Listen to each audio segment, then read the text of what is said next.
Cardinals. We have a beautiful night here for baseball. The Purcellville Cannons coming in with a 3-2 record, looking to take on the 4-2 Cardinals, who have been on a roll so far this year. I'm Alejandro Landers. Beside me is Jake Reichert. Jake, this is your first time joining me this year. How does it feel? You know, I'm really excited. It's going to be a great game tonight. Two teams with winning records here. You know, it's a beautiful night at the ballpark. Good atmosphere so far tonight, and it's children's night, so you know it's going to be a good atmosphere. That's right. We have a lot of Little Leaguers here for the Little League night, and the first pitch is supposed to be at 7 p.m., so we'll look forward to seeing you then. To enhance this atmosphere, we ask that all fans abide by the Valley Baseball League Code of Conduct posted throughout the ballpark. We hope you enjoy tonight's game, and thank you for your support of the Front Row Cardinals and the Valley Baseball League. And now let's meet the starting lineup for the visiting Purcellville Cannons. Leading off from LSU Shreveport, the center fielder number 42, Kobe White.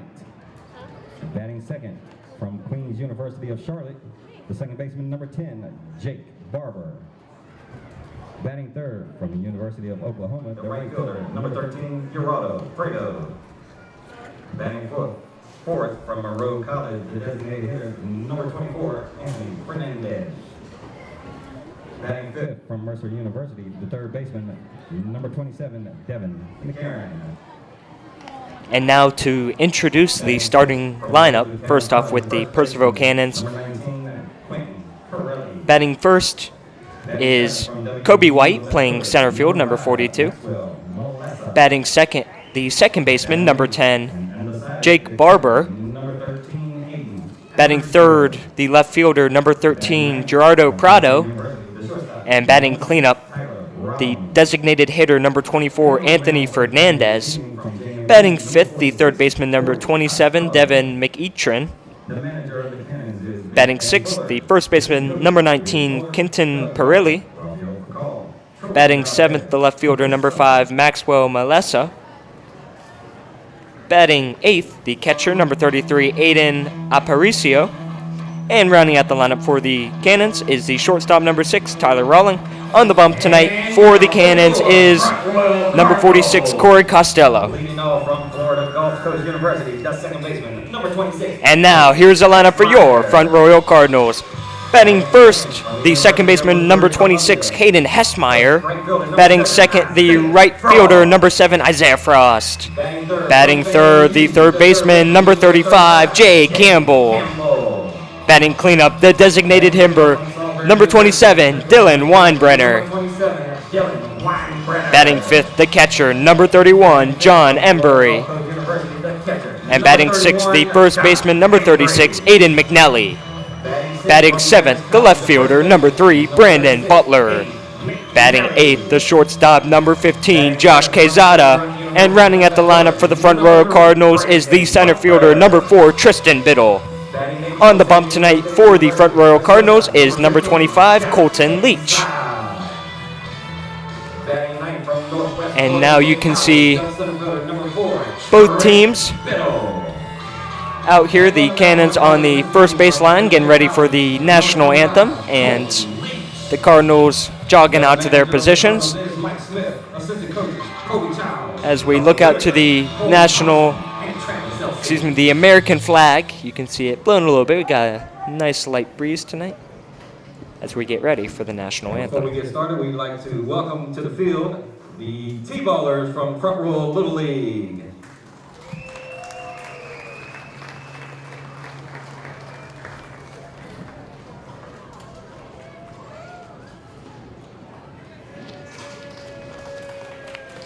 Let's go, give them a great big hand.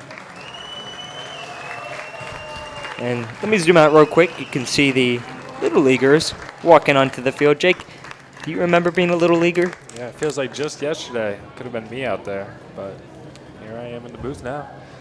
I think it's awesome that they do these things. It really gets the community involved.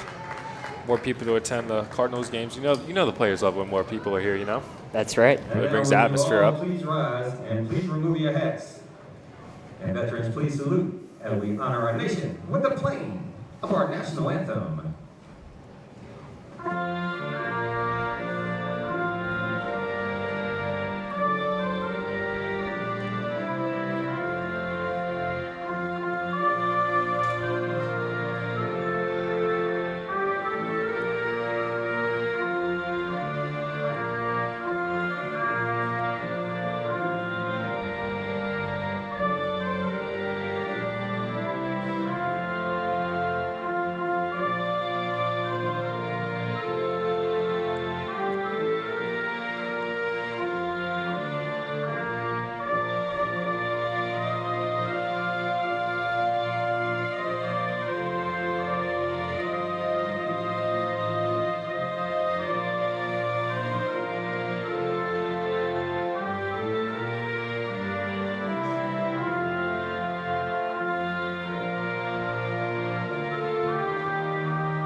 Let's play some baseball.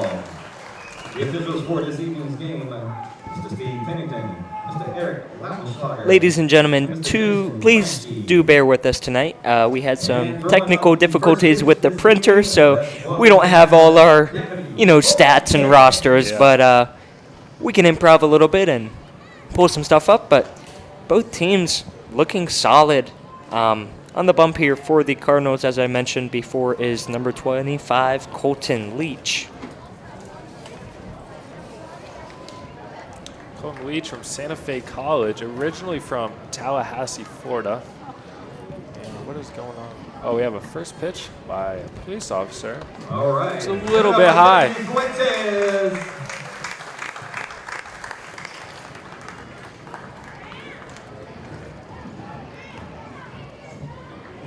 As I was saying, front row starting pitcher number 25, Colton Leach from Santa Fe College, just a sophomore. Stands at 6'2", 200 pounds. And this is Leach's second appearance of the year. His first game, just pitched 1 inning, gave up no runs on 2 hits, 2 strikeouts. So, not much there, but we'll see if he can put on a stellar performance tonight. The Cannons with their pinstriped maroon uniforms, and the Cardinals with their white uniforms with their red lettering. Honestly, a great look for both teams. Nice 81 degrees at the ballpark tonight. Almost no wind, Yeah, it's anytime there's no rain, it's typically a beautiful night for baseball, and especially, even last night we were up in Winchester for that Cardinals-Royals matchup, and luckily they had a turf field, because if that game was played here, it would have been a washout. Right. Those turf fields really save you as many times I played on a turf field. It just feels a lot better. I do love a good turf field too, but yeah, we were not playing that game if it was down here. That's right, and too bad we can't put a turf field in here, but, it hurts your pocket a little bit, hurts that wallet just a little bit. A good dirt field, I think a good dirt field is better than a good turf field. I agree. Dirt's more fun to play on. Sure is. Leading off for the Purcellville Cannons will be number 42, Kobe White. He's playing in center field today. Leading off for the Cannons in the top half of the first, from LSU Shreveport, the center fielder, number 42, Kobe White.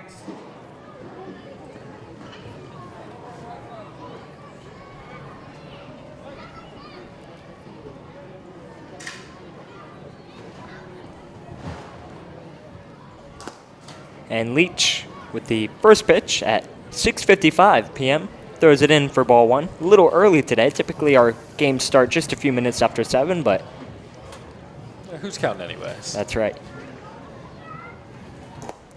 Leach pitches another ball, low ball 2, quickly down 2-0. Not where you want to start as a starting pitcher. You want to get at least one of those first 2 strikes, preferably the first pitch. Leach gets set, delivers, and finally reels it in there for a strike. The past 2 home games that I've broadcasted, we've seen the Little Leaguers practicing over on that field behind this one, but no Little Leaguers tonight. They're all here enjoying some Cardinals baseball. Ball 3 is outside.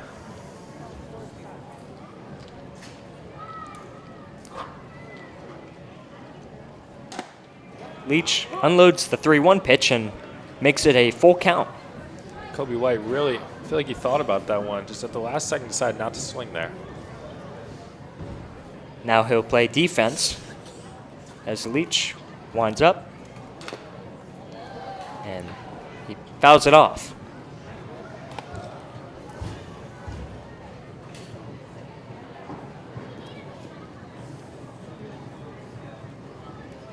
It appears to be Kobe White's first appearance for the Cannons this year. We don't have any stats on him on the website. As he chops one over to the first baseman. Easy play for out number 1. I don't mind that swing, a little more of a defensive swing there, but a 3-2 count, got to do what you can, put the ball in play. And from Queens University of Charlotte, the second baseman, number 10, Jake Barber. Now stepping up to the plate is the second baseman, number 10, Jake Barber, as he steps into the left-handed batter's box. Whoever did the batter's box tonight did a great job. Almost looks like perfect straight lines. As Leach's first pitch is outside and away, ball 1. I think I saw Mike Smith and Kobe Childs down there doing the box before the game. Give them their credit where it's deserved. That's right, no grounds crew here. No. As ball 2 is sunk in. Again, just falling behind the count early, not what you want to see as a pitcher.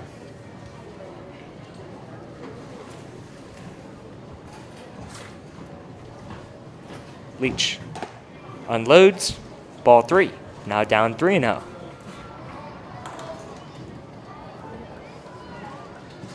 Definitely not ideal here. Really wanted the coach gave him the green light on the 3-0, First inning, maybe be a little aggressive here. We'll see what happens.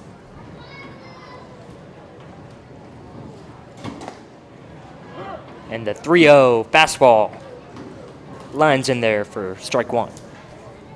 3-1.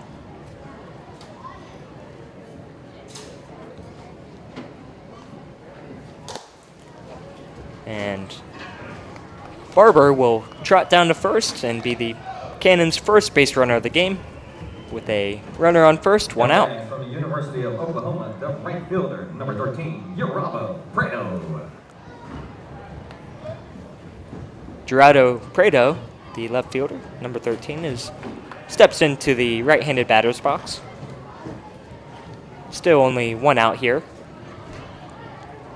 And as I mentioned before, we don't have many stats from Leach, as he's only pitched 1 inning this year. So this game will, tell us a lot. Sure will. It's his first real appearance here. Let's see what he has to offer. As ball 1 is watched. Prado, 1 for 5 this year, but his 1 hit has been a bomb. That ball chopped through the hole between shortstop and third base, rolls into the outfield, and that'll be a 1-out base hit. Runners now on first and second, still 1 out.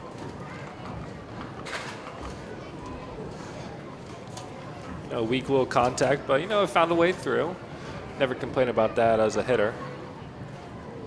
And we saw a lot of those hits last game that I covered. The Cardinals were hosting the Express, and we just saw a lot of those, slow dribblers roll through the infield and just make their way to the outfield. Just awkward spots for the infielders. They just weren't able to make the play. Right. Now stepping in is Anthony Fernandez, the DH. He's batting cleanup today. Fernandez having a good summer so far, hitting .411 with a bomb and 7 RBIs. Take that any day of the week. Now pitching coach Kobe Childs comes out to the mound. I wonder what this is going to be about. You don't typically see the coach come out this quickly. There's only runners on first and second, but he has been missing his spots a little bit, but get him dialed in here. Never hurts.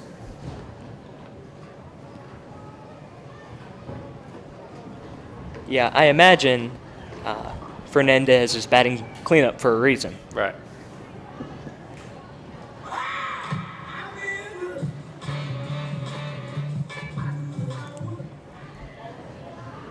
Fernandez from Monroe College, a senior, originally from Rhode Island.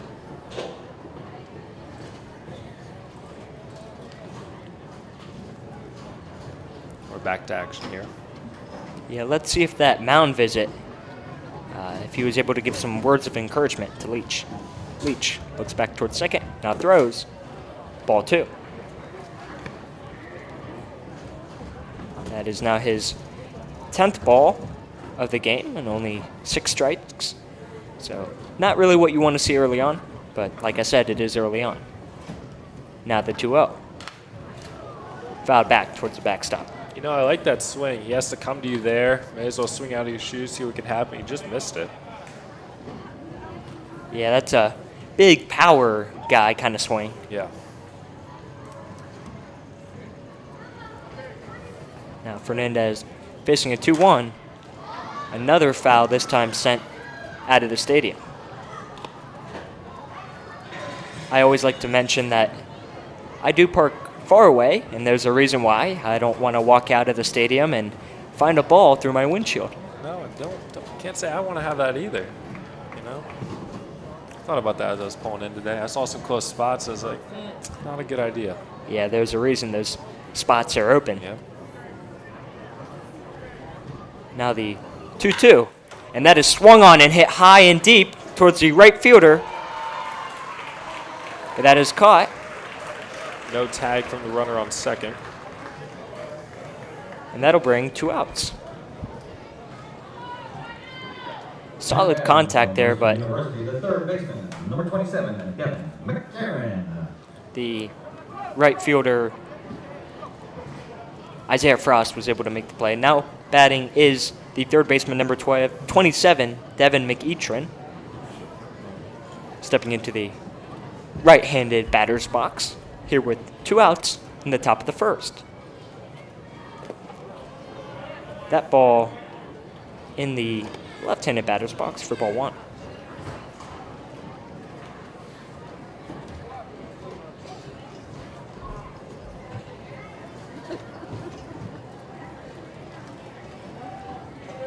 Leach checks again at second. Now he'll throw, and that ball fouled back. It would came straight to us if it wasn't for that. That's net. right. Hey, I was ready. If that net's not there, I was ready. You bring your glove tonight? Left it in the car. The stadium, especially on the Cardinals side, but all around the stadium, is completely packed with not just Little Leaguers, but families, friends. It's a great night time for baseball. That ball is high and in.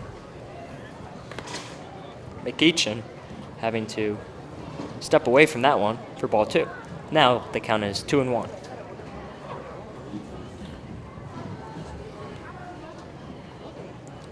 Little pitch, make the batter uncomfortable, whether he meant to throw it there or not.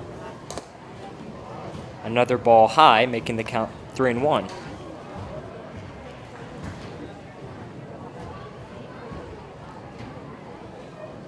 Runners still on first and second. 2 outs. The 3-1 pitch. That ball is fouled out and out of play. That'll bring it to a full count, and that means the runners are running, which will make it a little bit more interesting.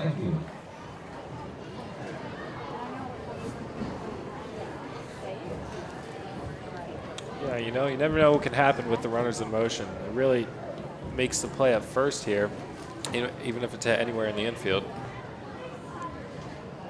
Runners go. And that ball fouled back again towards the press box. I think the game's trying to tell you should have brought your glove tonight. I know. Would have. If I had gotten that foul ball, I would have turned it in for a freezy pop. I love those things. But it's got to be jumbo. Yeah, the jump. You don't want to get scammed now, you know. Barber, the runner on second. Prado on first. The full count pitch. And that'll be ball 4. And that'll load up the bases here. Still 2 outs.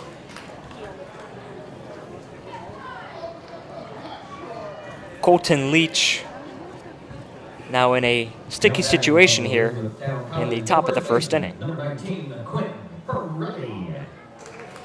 Now the 6-hole batter, Quentin Pirelli, steps into the plate.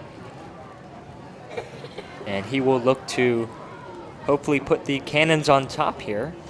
Ducks on every single base on the pond. First pitch swung on and missed for strike 1. Nice, healthy hack there. I think he was looking to send that ball to outer space. Leach now from the windup. Pitches ball 1 outside. 1-1.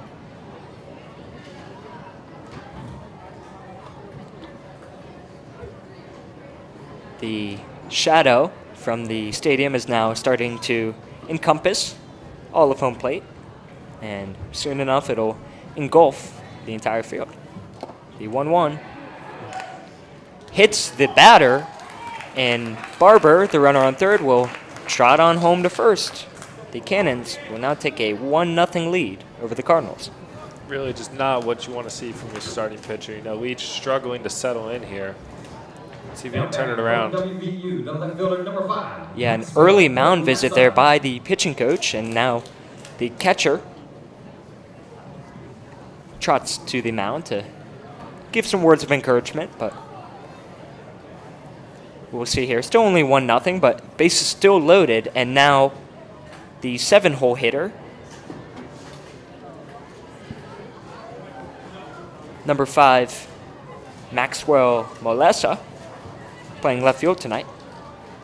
He will look to extend the Cannons' lead. You know, he's coming from a good West Virginia team. His team was playing LSU today, actually. That's right. I was going to say, they played today, right? Yeah. As ball 1 clips the inside part of the strike zone. Strike 1.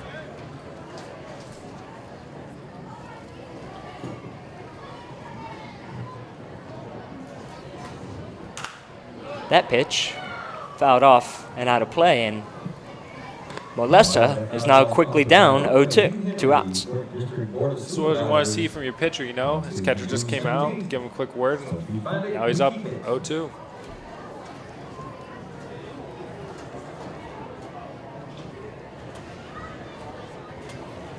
Now the 0-2 pitch. That ball swung on and missed. He makes some pay, and 3 quick strikes and 3 outs here. That'll send it to the bottom of the first. However, before the Cannons get a 1-0 lead.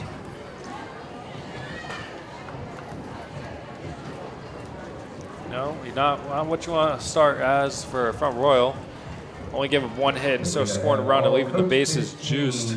But, you know, we take it. It could have been worse. You know, only give up 1 run, and you did get out of the jam. That's right, although I do think that the pitch count for Leach will be something to watch this evening. He's already up to 32 pitches, and a lot of balls thrown there this inning, and that was the main cause for that bases-loaded jam. Right, he's already up to 32 pitches. You know, it's a 50% strike rate. So not looking too good, but it's always the time to turn it around. Now on the bump for the Cannons tonight is Corey Costello, number 46. The JMU product.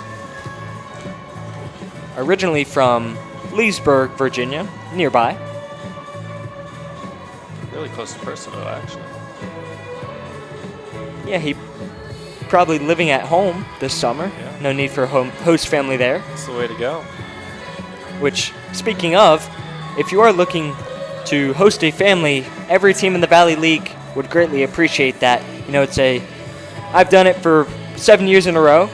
I did do it 7 years in a row, and every year it's just fun for your kids, for your family to just get to know these guys. You know, they become part of your family, and, you know, you also get some great perks, get into every game free, including playoffs and all-star game. And it's just a great way to support your community and get involved.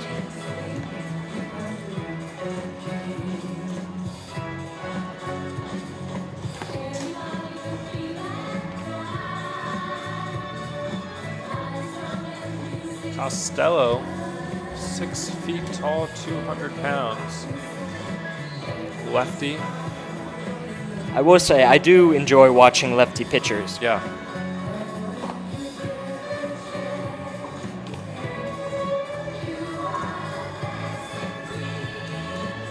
Batting leadoff for the Cardinals will be the second baseman, number 26, Caden Hessmeyer.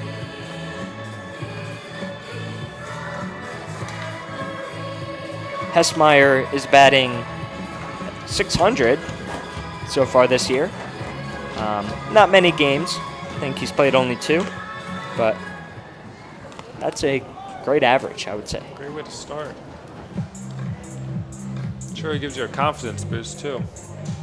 Leading off for the Cardinals in the bottom half of the first from Florida Gulf Coast University, the second baseman, number 26, Jake Asmeyer. Hessmeyer steps into the righty batter box as they begin their batting down 1-0. That pitch checked on. And the umpire looks down to first base. No swing, ball 1.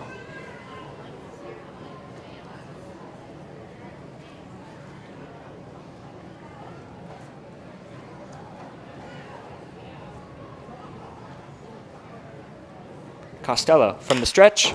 That ball chopped towards the third baseman, and it is bobbled. The throw.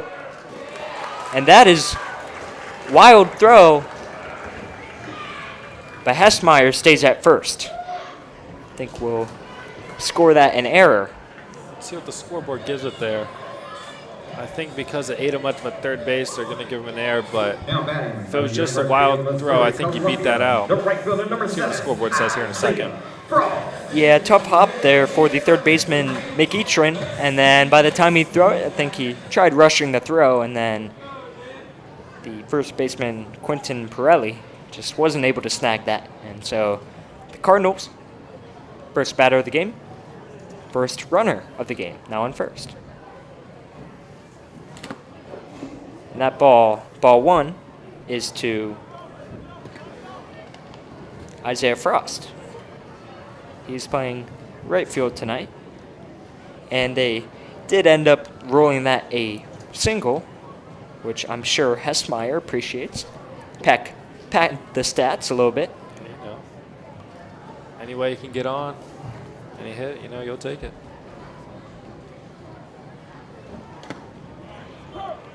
As he ties the count here, 1-1.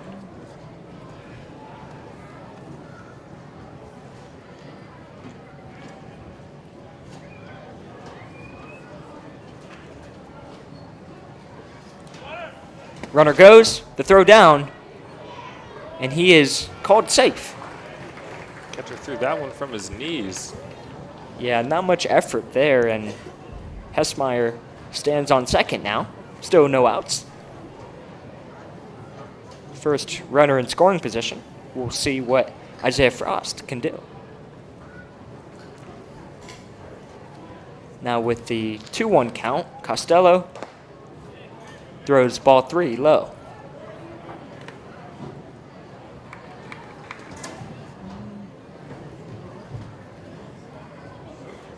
A beautiful but decently hot night tonight at the Bing.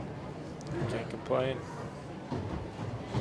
As that ball is chopped towards the third baseman and gets past his glove. And Hessmeyer will make it safely to third. Frost to first. No outs. I'm sure they'll give him a hit on that one.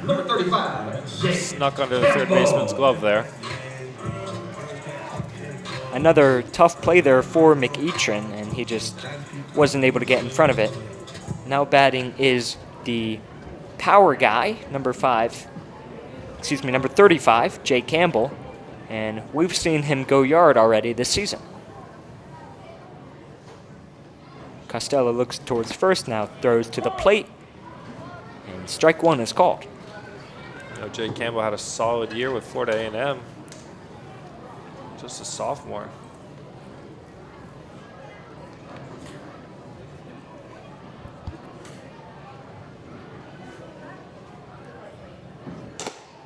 Campbell swings on and misses, quickly down 0-2. He's got to choke up, put this ball in play somehow, avoid a double play, and get this run in from third. Now we did see the first home game of the year. Campbell was able to smoke one out behind the left field wall as he swings on and misses. Strike 3, 1 out. Not able to get a hold of one there, but as I was saying, Campbell did smoke one out earlier this season. Number 27, Weinbrenner. Runners on first and third for Dylan Weinbrenner.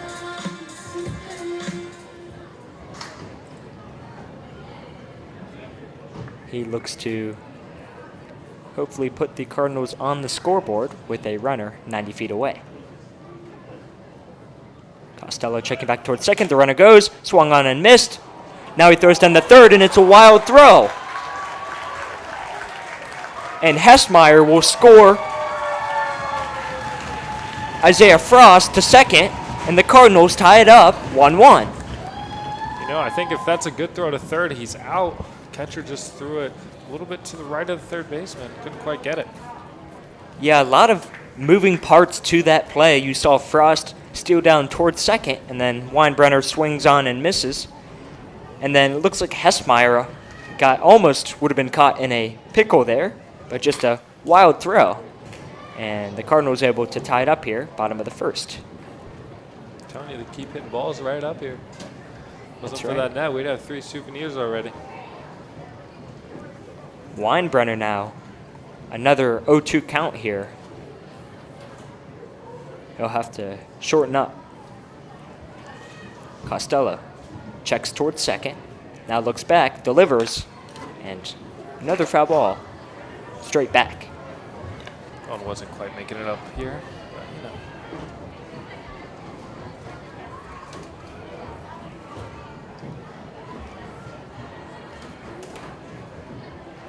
Weinbrenner with a .333 batting average this year.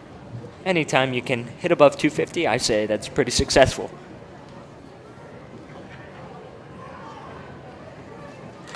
As that ball is barely fouled off the end of the bat and goes back towards the backstop.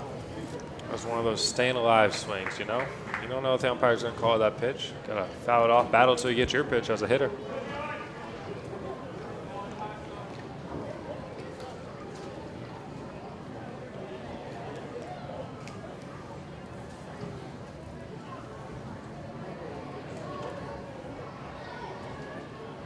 Frost, the runner on second. Costello now throws, and that ball dribbled towards the first baseman, fields it, makes the play, and that'll be out number 2. You know, not ideally what you want there, but it does advance the runner. 100% going to score on a base hit now. Now batting from Florida Gulf Coast University, the catcher. Yeah, anytime, even though it was an out, anytime you're able to advance that runner, huge help to your team. Now John Embury steps into the righty batter's box.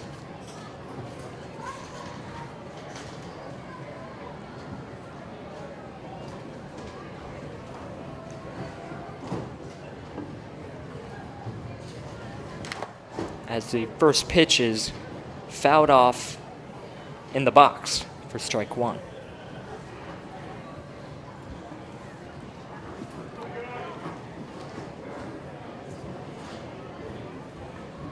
Now, I've never understood, I don't know if you've done it, fouling the pitch off onto your foot. Yeah, not a fun feeling, you know? Just stings for a little bit. As ball 1 is high. But you know, when you're in the box, it hurts for a little bit, but then you're locked right back in. You know, the adrenaline, you're in the box. Your mindset isn't this hurts. Your mindset is, I'm in the box, I got to hit. That's right. And I'm sure, you know, after the game, after the fact, you'll be like, oh, why do I have a baseball tattoo on my shin? Yeah, you know it's really good when the stitches are left.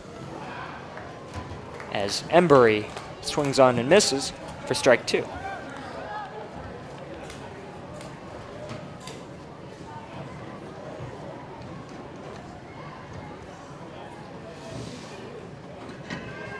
Frost, the runner on third. Costello takes a breath, now pitches, and that's ball high, ties up the count with 2-2.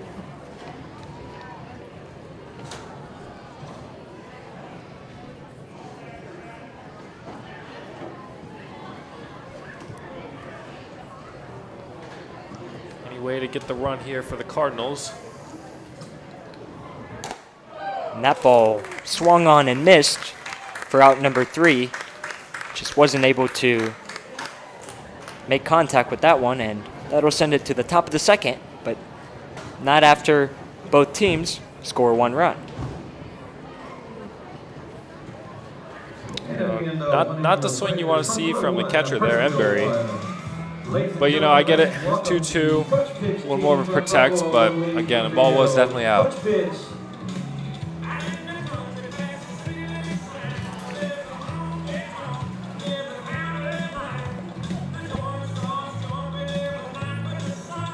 And Make some noise for the coach pitch team. now we see some Little Leaguers going onto the field.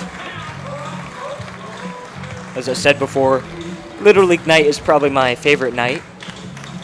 You know, letting the kids be involved, make those connections with the players, and just honestly a fun time for everyone.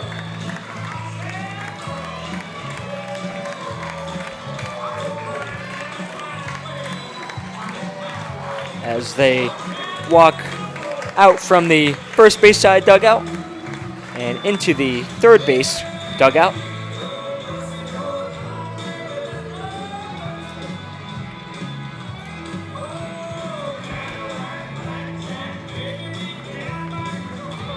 Cardinals baseball camp is designed to help inspire baseball players learn the fundamental skills of baseball in a fun and exciting atmosphere.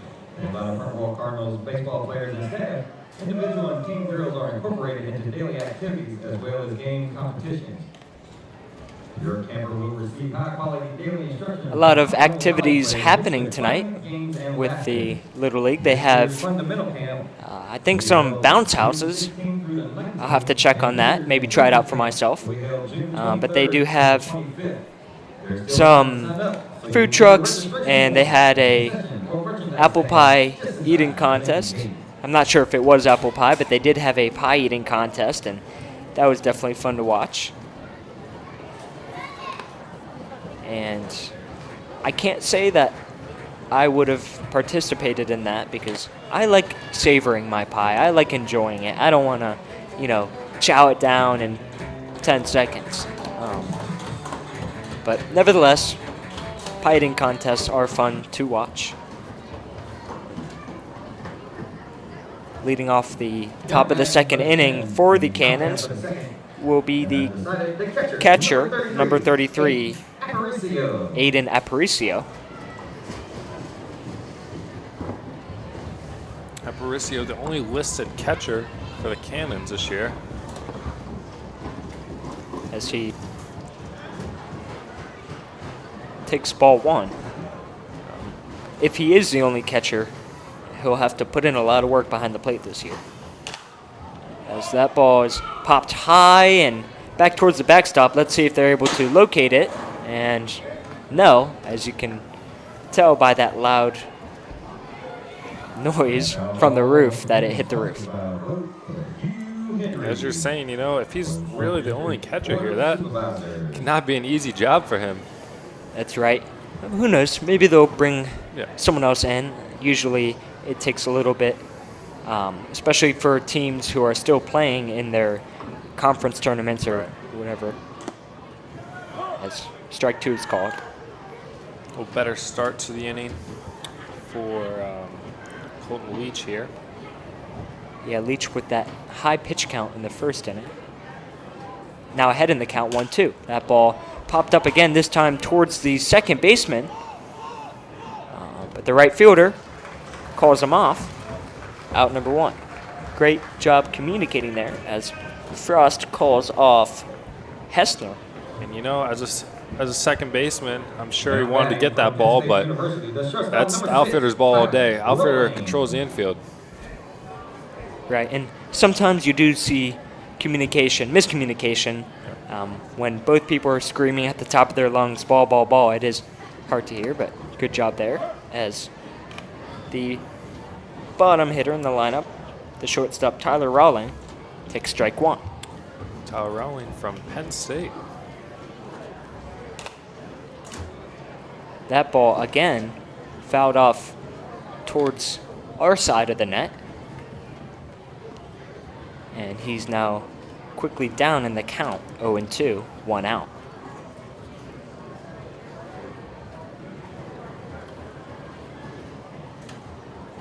Leach winds up and pitches for ball one, and his hat falls off there.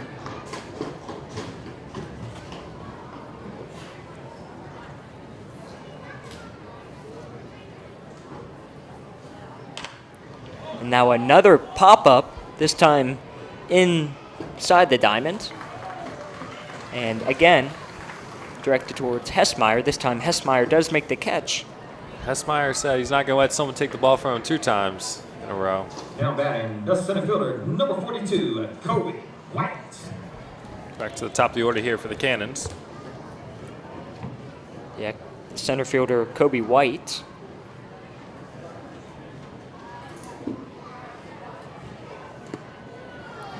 As he checks that one, and that ball gets away from the catcher for ball 1.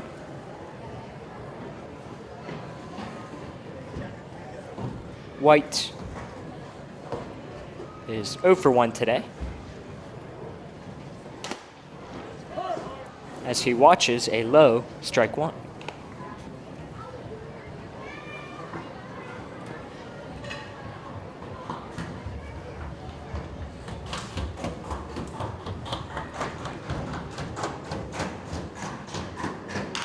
That ball chopped towards the shortstop, fields it, throws towards first.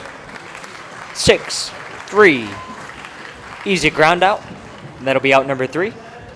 Kobe White just essentially just threw his hands at that ball, you know? Yeah, typically on 2 strikes you want that defensive swing, just didn't work into his favor this time. Minor league teams, please line up along the first base concourse. All the minor league teams, please line up along the first base concourse. Thank you. And Leach able to have a way quicker inning that time, but still with a decently high pitch count through 2 innings. He's at 43. Another baseball game make you hungry for hot dogs, peanuts, and Cracker Jacks. While you're checking out the merchandise, stop by our concession You know, 11 pitches in the second inning compared to 32 in the first. That's huge improvement. And don't forget about our beer garden located on the concourse near third base. Stop by and enjoy a frosty adult beverage. We'd just like to remind fans that the Valley Baseball League is funded in part by a donation from Major League Baseball. So shout out to Major League Baseball making this league possible for these kids. Getting more exposure during the summer for some of them reps. You know, coming from these bigger schools, might not see the field as a freshman, sophomore, come down to the Valley for the summer, get their at-bats and get essentially just, they're here to get better, you know? That's right, and I actually hosted some baseball players that they didn't make it all the way up to the big leagues, but they made their way through the MLB farm system. I think one even got up as high as AA or AAA. Yeah. So it's really cool, as I mentioned before, to have those connections and see how far they go.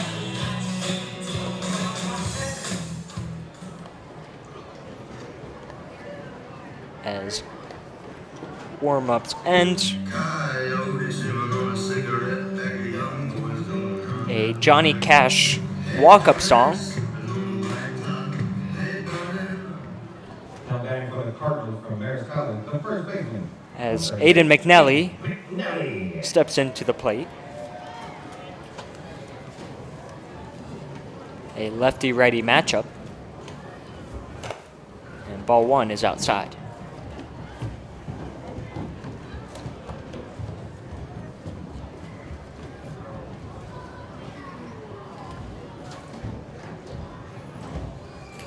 The 1-0 pitch, and that ball lines in for strike 1. Now 1-1.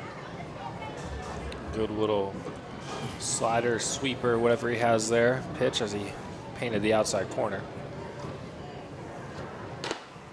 Another ball high, making it 2-1. Got lucky with a good night for a baseball game. Still 81 degrees out. That's right, and doesn't look like there's any thunderstorms rolling through, even though they do pop up easily. It doesn't really feel like we'll get storms tonight. No. So 3-1 count now for Costello. Probably the best hitter's count you can have here. I want to see him be aggressive. The 3-1 pitch, and he sort of watches it for strike 2. Looked like he wanted to swing there, but Yep. decided not to. Maybe not what he's expecting.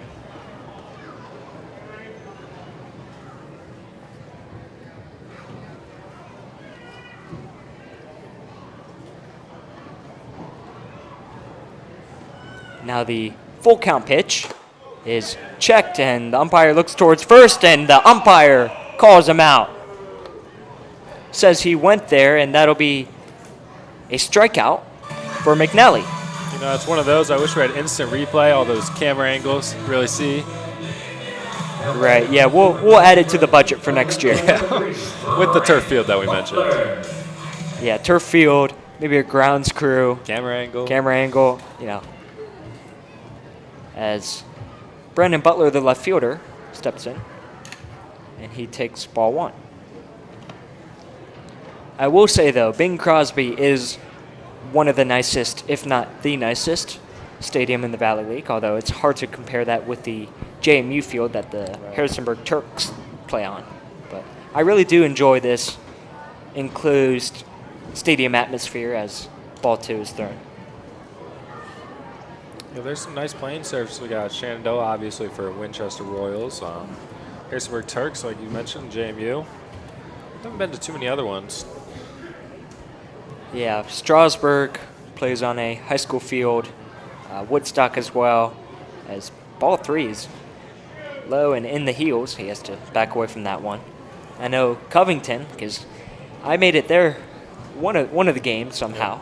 It is in the middle of nowhere. There's about, one gas station, one grocery store. I haven't quite made it down to that one, Put it on my bucket list.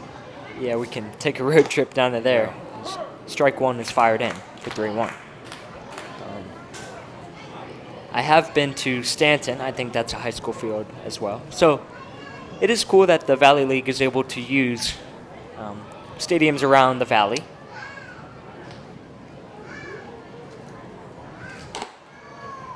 And Butler will walk his way down to first base. 1 out. From my experience playing at Woodstock's field, they play at Central High School. I don't know if they still do it, but they used to have delays for the sun. The sun comes right over the batter's eye. Really hard to hit there. Have a 15-minute delay or so. The shortstop, Josh Quezada, steps into the plate, with Butler leading off on first. Costello throws a pitch inside for ball 1. Yeah, the few times I have been to Woodstock, that sun is really brutal until it finally sets, and it is difficult for the batter to be able to see. Costello throws it back towards first, and almost a wild throw there, but the first baseman able to scoop that up. Yeah, Pirelli sacrificing his body, making a really good pick over there at first base. That could have been bad for the Cannons.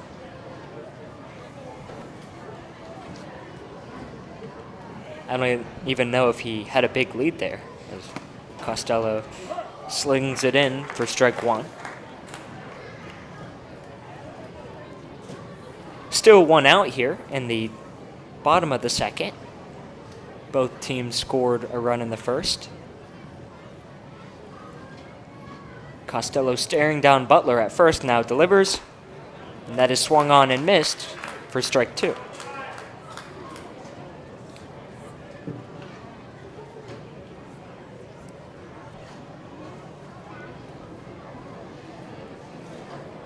Quezada now steps in, facing a 1-2 count. Costello, once again, staring down Butler at first, now throws, and Quezada is rung up for strike 3. Maybe not what he was looking for there, but it was a 1-2 breaking ball, Got to be ready for that one. 2 outs now, and the center fielder, Tristan Biddle, steps in.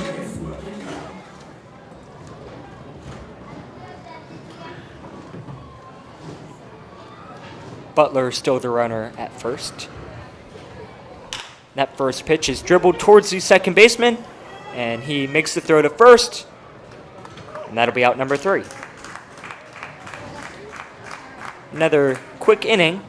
The score remains Cannons 1, Cardinals 1. Not too bad for Costello here in his start. Just over 35 pitches now. Purcellville 1. And now Mike Smith, the minor league team from Front Row Little League. the head coach for the Front Row Cardinals. Jake, you have some experience with Mike Smith. How do you know him? Yeah, he's actually my high school baseball coach. So over at Clark County High School. And what kind of qualities does he have? What do you like about him? You know, we get to the game where we're usually focused in, you know. He gets us locked in before the games. He's more of a hands-off type of coach. Like, we as players, we know what we have to do, you know. He's not going to be one that we're messing around. He's not going to correct us. He knows we know what's right. And I think he definitely has lots of experience, especially in the Valley. You know, he's with Winchester for quite some time. Now his first year in Front Royal. Yeah, he has almost, I think, 18 years of experience in the Valley League. Yeah. He's coached at Shenandoah, Kevin Anderson. And Clark Baseball actually broke a record. Is that correct? For School home run record. Yeah. And how many home runs did you contribute to that number? I only had 3 this year, but as a team we had 19, so good year.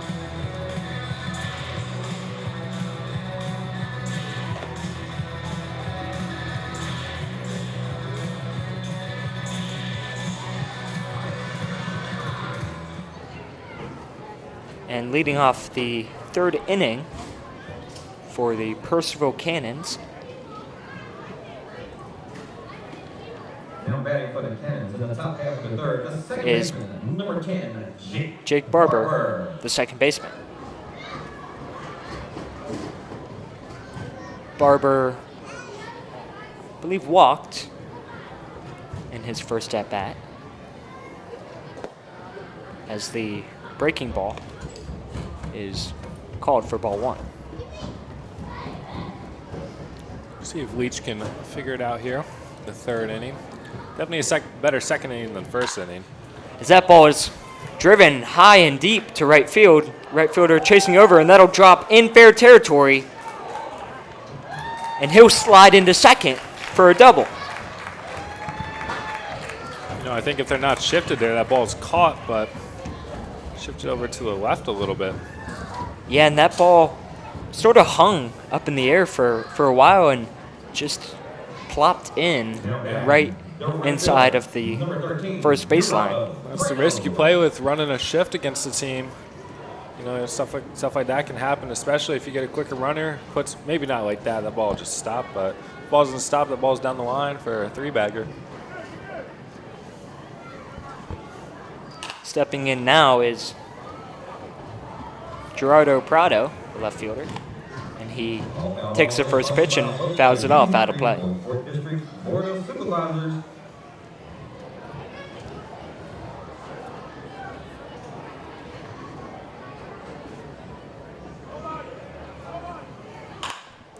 That ball driven up the middle, and that'll be a base hit.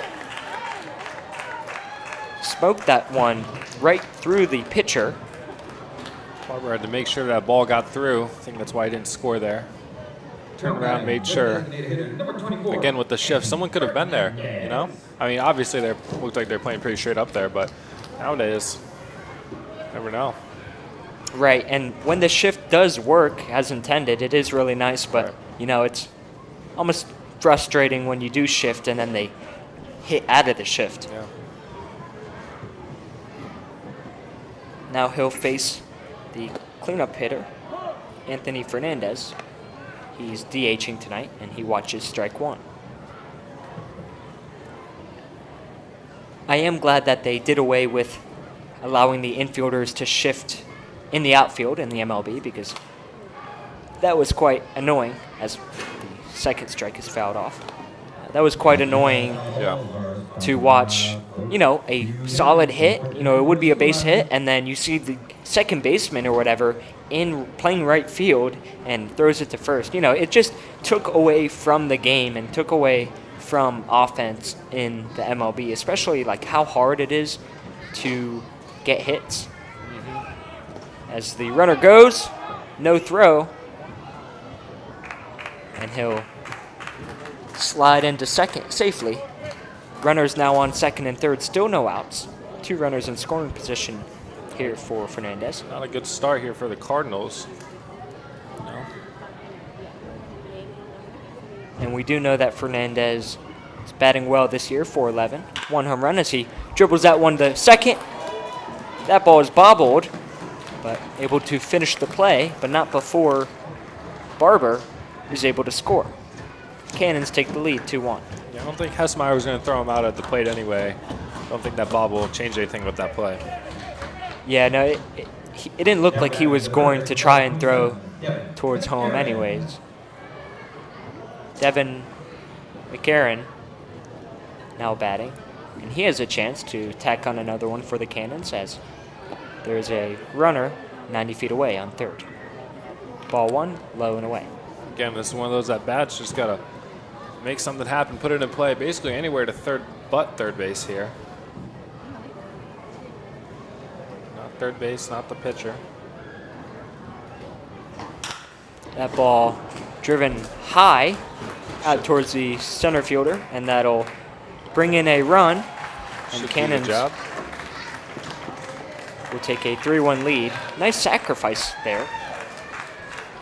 I like that little glove fake by Tristan Biddle in the outfield.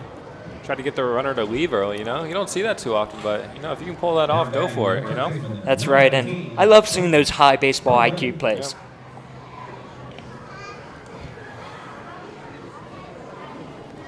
Stepping into bat is Quentin Pirelli, first baseman.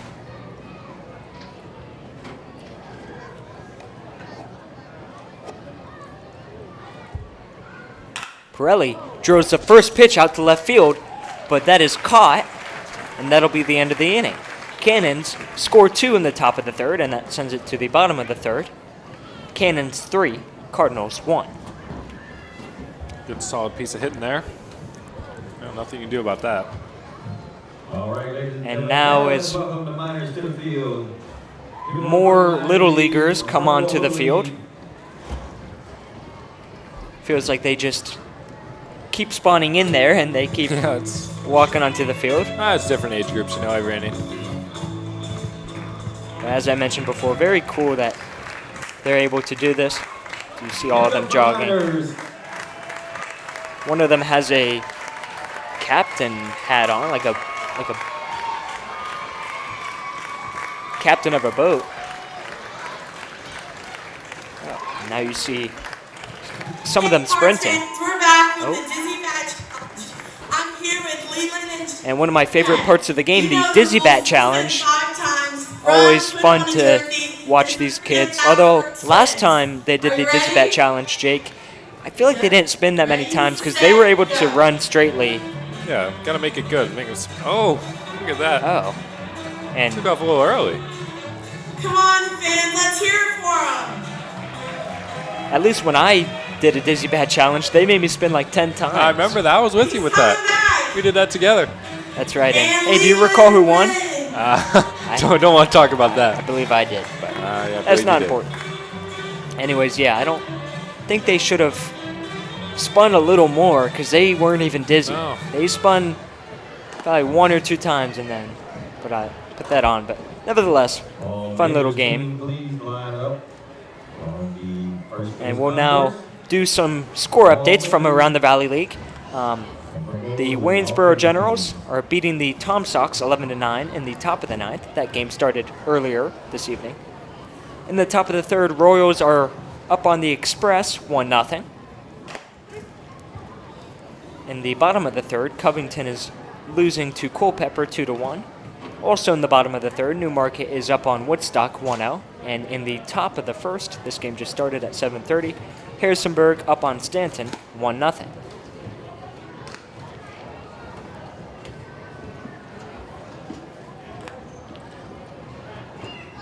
Back here at Bing Crosby Stadium, Cannons have a 3-1 lead over the Cardinals. The second baseman, number 26, Hessmeyer. Top of the lineup for the Cardinals is Caden Hessmeyer.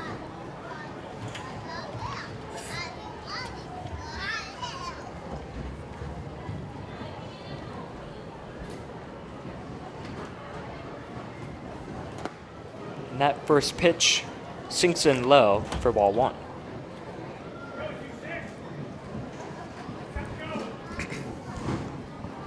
Hessmeyer 1 for 1 today. That little ball he hit to third base last time. Give him a hit on it. As he chips at that one and fouls it off towards the backstop.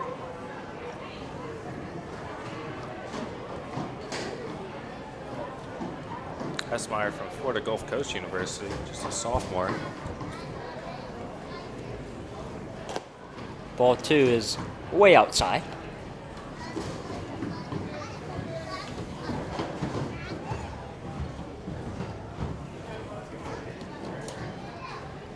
And one of the neat things about Bing Crosby Stadium is they do have a beer garden. Do they really? They do, yeah, which you don't see many parks. I actually don't know if any of the other parks sell beer. I'm not sure. But even though I can't drink, it is Yeah. probably good for the adults to, hey kids, want to go to a a Cardinals game tonight? Catcher took a foul ball. Never a fun feeling. I've done that a couple times, like when I used to catch. Come home from tournaments, bruises, you know? Yeah, my catching days were very limited. I think for a So reason. you caught it? I did, I yeah. don't remember that. Yeah, back in rec ball, 9U. Yeah. As Costello gets set and delivers ball three, now a full count with no outs.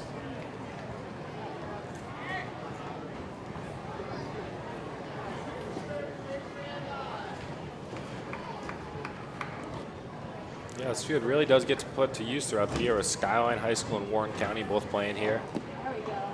And Hessmeyer swings, drop third strike, and he'll reach first. Don't see that very often.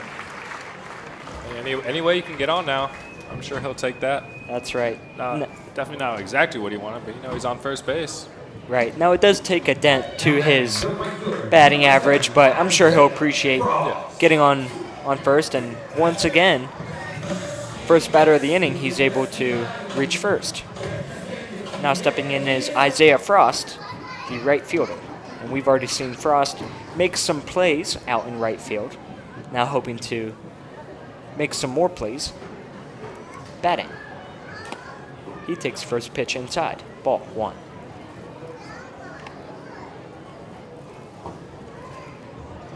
This game definitely going a lot slower than the one last night.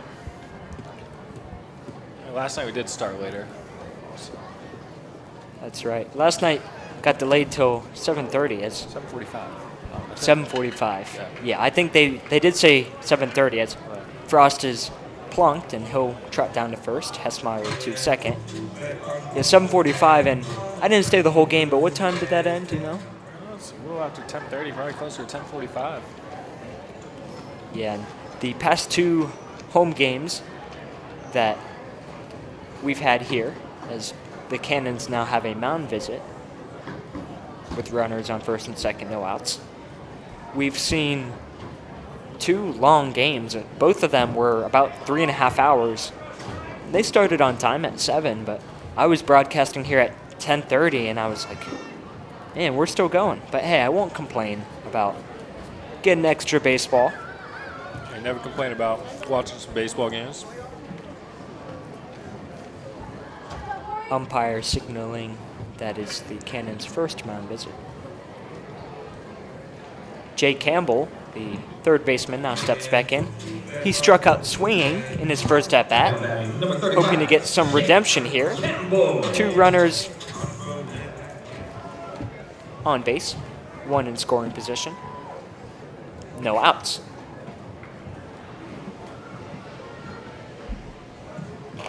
That first pitch is, again, swung on and missed. I don't know if you saw that all 100, but the runners jumped as if they're stealing, but nothing happening. That'll be interesting to keep an eye on if they did end up doing a double steal or even a hit and run. I'm not sure why you would do that exactly, but maybe Mike Smith has something up his sleeve. You never know. Strike 2 again, swung on and missed, and now he's down in the count again, 0-2. We did like to use that fake steal during high school season, though. Oh, he did? Yeah, I did that quite a few times this year. The goal of it is to get the infield moving, you know. Oh, great jump at second base. Now they do go, and Campbell drills one out to center field. The lead runner, Hessmeyer, almost stuttered at third base like he wasn't going to go home, and the runner behind him, Isaiah Frost, was like, hey, I'm running towards third. You need to go home. And so Hessmeyer does score. And now runners on first and third, no outs. Cardinals now only down by 1.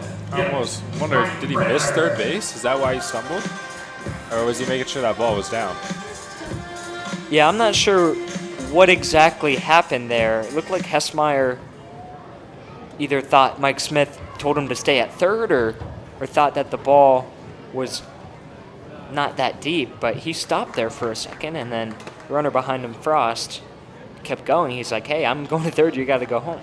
So, nevertheless, they are down by 1 now.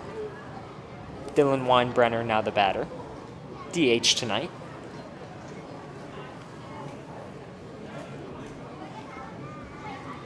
And you usually don't see those nice hits on 0-2 counts. Oh.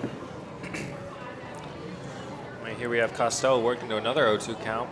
Just whether or not he can finish this time. Weinbrenner 0 for 1 today, batting .333 on the year. Yeah, even just a deep enough fly ball here ties up the game, as Frost will tag up and go home. But Weinbrenner is rung up on strike 3, looking. It was a great slider thrown by Costello there. Starting the other's batter's box, came in, caught that plate.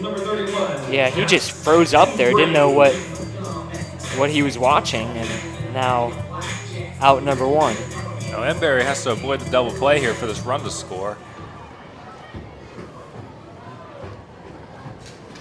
Costello shaking off some signs.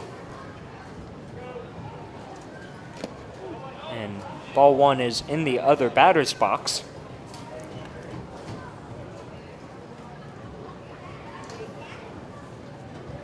As I mentioned before, Frost on third, Campbell on first, 1 out. Embury also 0 for 1 today, 0 for 3 on the season. Runner goes, catcher throws down, and he won't even go. They throw towards home, the play at the plate, and Frost is called out at the plate. The catcher for the Cannons, Aiden, threw it down towards second, and the second baseman didn't even try getting Campbell there at second. He threw it immediately back towards the plate, and the play at the plate, Frost called out. So that was going to be a bang-bang play at second. I'm not quite sure if he would have had him, but I think if you're the runner, you got to take off a little sooner to get to home. Got to read that the catcher's throwing that. And strike 2 sinks in. 1-2 count, now 2 outs. I think that play was a little momentum shift for Purcellville in the right direction for them. Yeah, Cardinals were sitting pretty there. Runner on third, first and third with 1 out. And now they have a runner on second with 2 outs. And they were close to tying the game there, as he is rung up on strike 3. Another one of those sliders, sweepers from Costello there. Almost the same pitch he rung up the last guy on. Yeah, Embury just watches strike 3 go in. And at the end of 3, Cannons 3, Cardinals 2.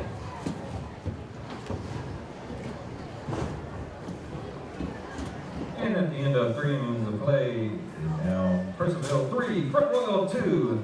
Let's welcome the Major League team from Front Royal Little League to the field. And now the Major League team is walking onto the field.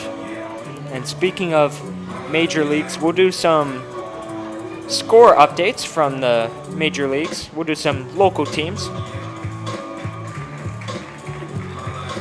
Well, starting off with the Orioles, they don't even play till 10 p.m. tonight, so Yeah, I guess can't quite do them yet. We don't have to. Maybe later in the game, when the rate this game's going, I think we might be able to catch a little bit. Yeah, we might.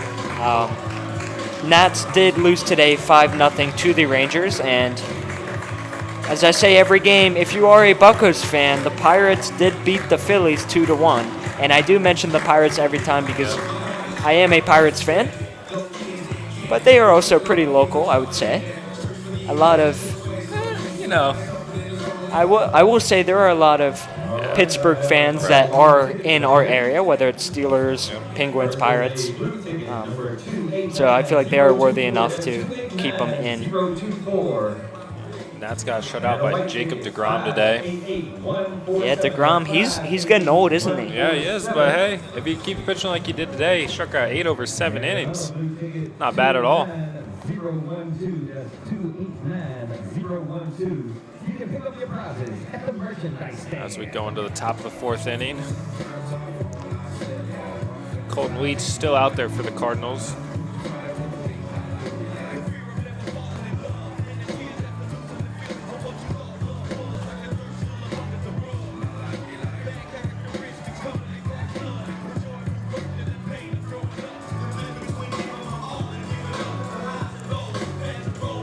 Leading off the inning for the Cannons is the left fielder, Maxwell Molesa. Now batting for the Cannons in the top half of the 4th, left fielder number 5, Maxwell Molesa. And in the middle of the 4th, we can do a college baseball update. Yep.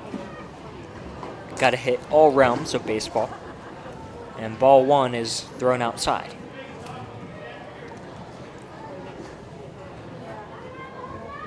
Leach heading into the 4th inning with 55 pitches now, 56. Will be ball 2, 2-0. A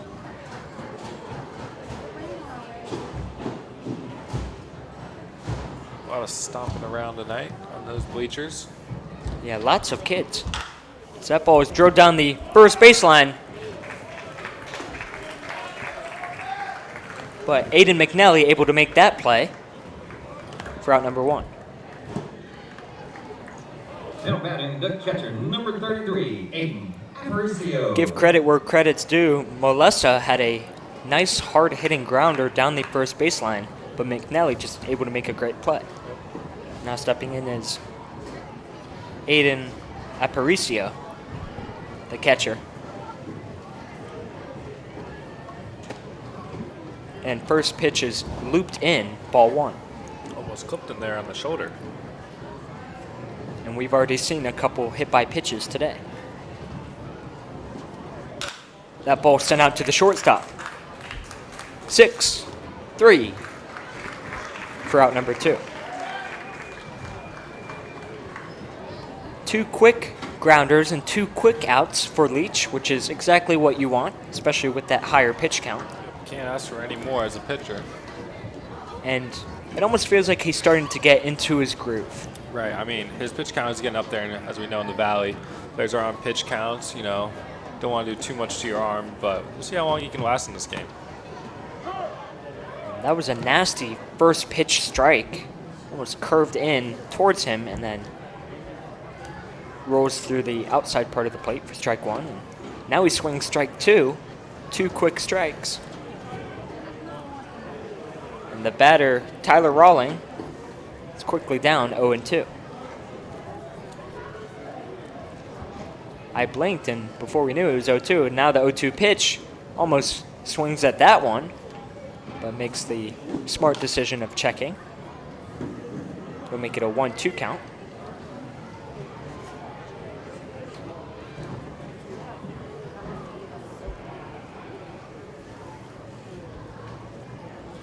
Colton Leach locked in. The pitch. That ball dribbled, and Campbell steps in front of the shortstop, throws. That'll be out number 3. 3 ground balls, 3 outs. We head to the bottom of the 4th. Cannons 3, Cardinals 2.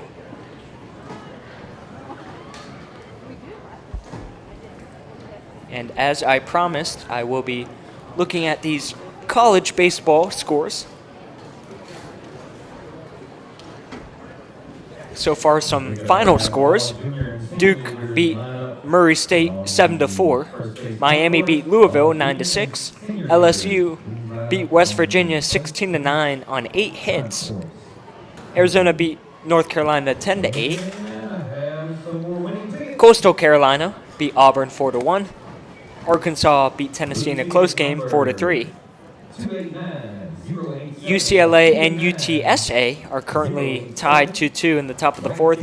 And then later this evening, in about an hour, Oregon State faces Florida State. And one upset today, Arizona beat number 5 ranked North Carolina. And also number 13 Coastal Carolina beat Auburn, number 4 Auburn. I was watching that Arizona-North Carolina game earlier today. It was pretty intense. It was back and forth. Arizona tied it up, ended up taking the lead. I feel like we've seen a lot of high-scoring games this year in these regionals. I guess even super regional with LSU and West Virginia. We have, and we've also seen a lot of upsets. We saw Vanderbilt fall. A lot of these SEC teams that made it in, not too many of them left standing.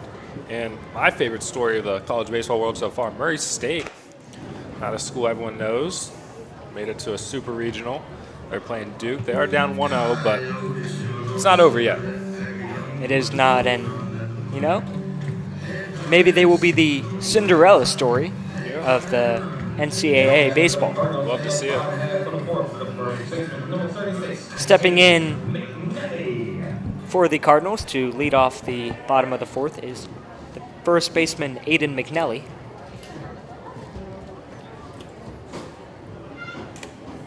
McNelly watches the first pitch high for ball 1.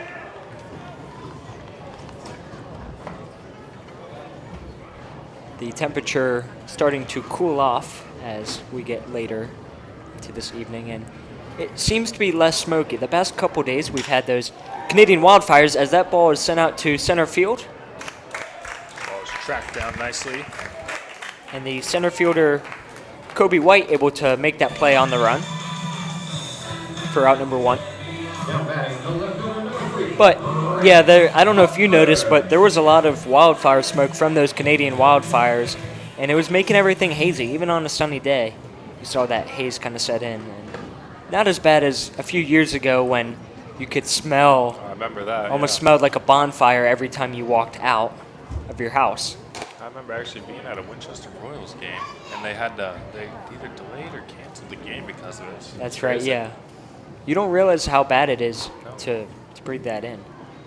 I knew it was real when you started smelling it when you'd walk outside, you know. Brandon Butler now at the plate.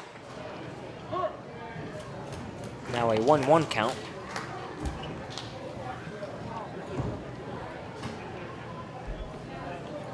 Butler walked in his first at-bat.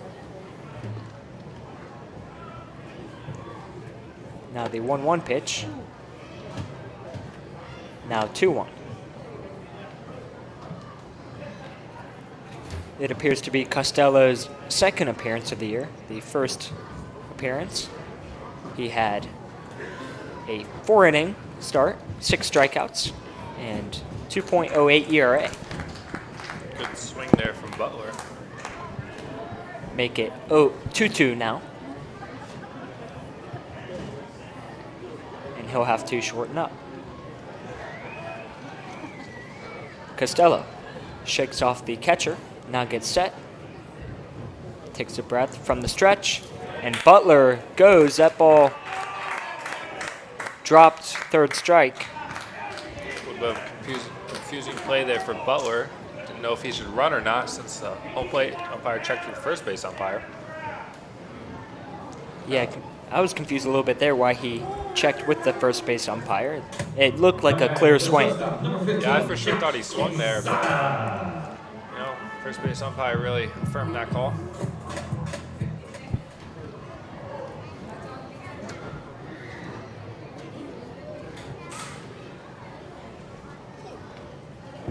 Stepping in with 2 outs is Josh Quezada, the shortstop. And ball 1 is past the catcher.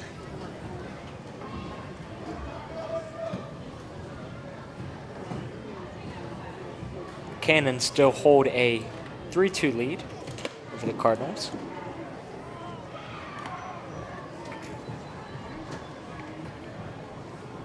As Quezada steps in, facing a 2-0 count. Solid hitter's count here. Sure is. And that 2-0 pitch is taken opposite field down the third base line. Quezada looks to run to second, then makes the wise decision to hold at first. Yeah, you know, he went out hard out of the box there. Wanted to off the start, but I don't think he was quite going to get that one. Yeah, that ball just not deep enough down the left field line to be able to advance to second. Prado, the left fielder, able to field it quickly.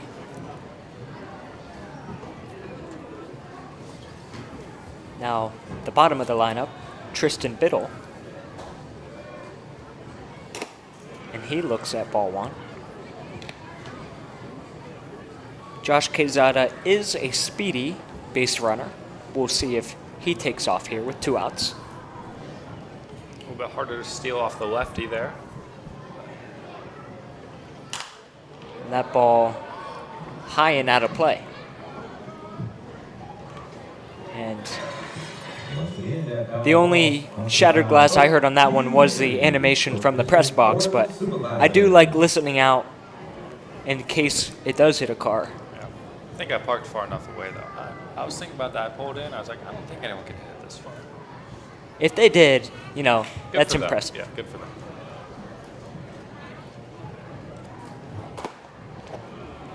As ball 2 is inside the legs, he jumps away from that one.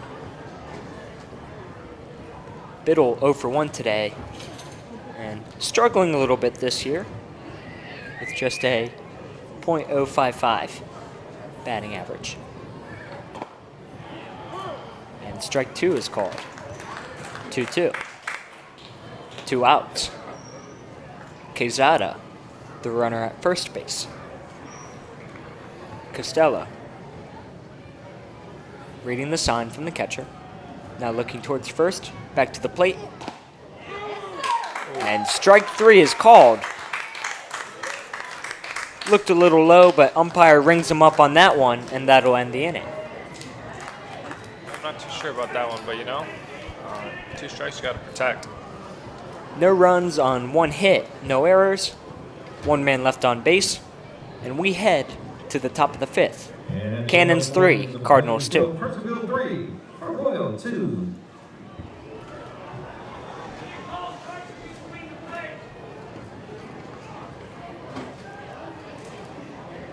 All right, we'd like to welcome to the field the Junior and Senior League from the Purple League. And now more Little Leaguers, this time from the Junior and Senior League, I think are coming out to the field. At least that's what the announcement was.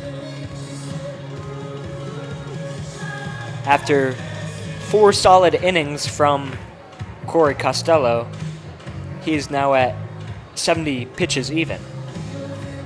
And Looks like we will have a new arm here for the Cardinals. yeah, the Cardinals going to the bullpen to start the 5th inning.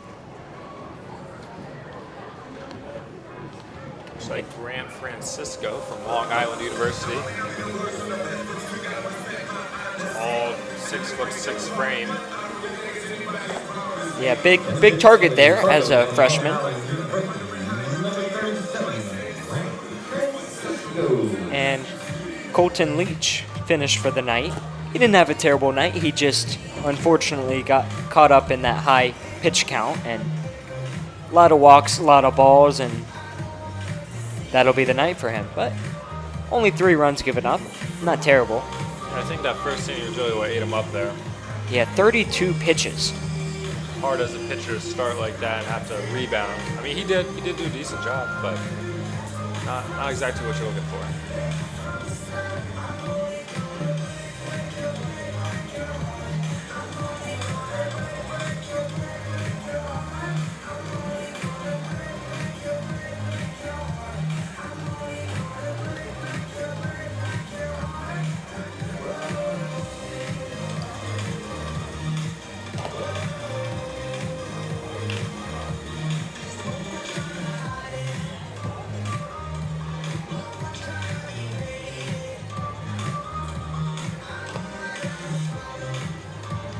To lead off the inning for the Cannons, back to the top of the lineup is Kobe White.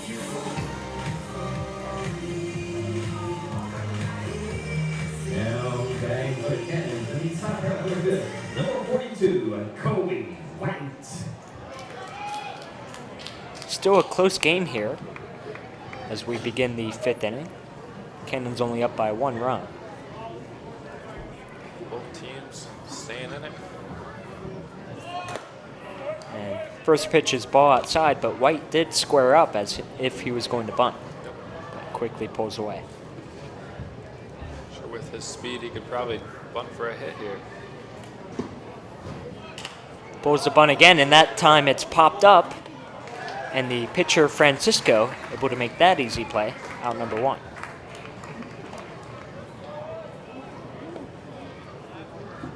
Francisco almost ran into Jake Campbell over there at third base. Had to call him off. A little bit taller than him. Said he could take that ball. Barber.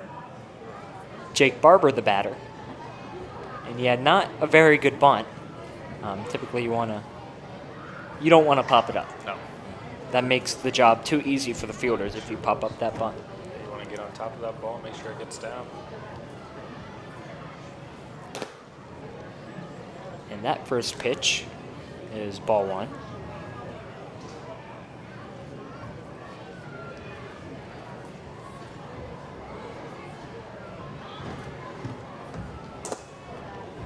Second pitch is rung up as strike 1.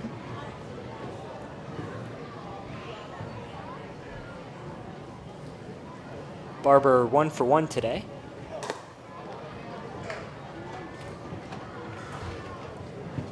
I do believe he also had a walk.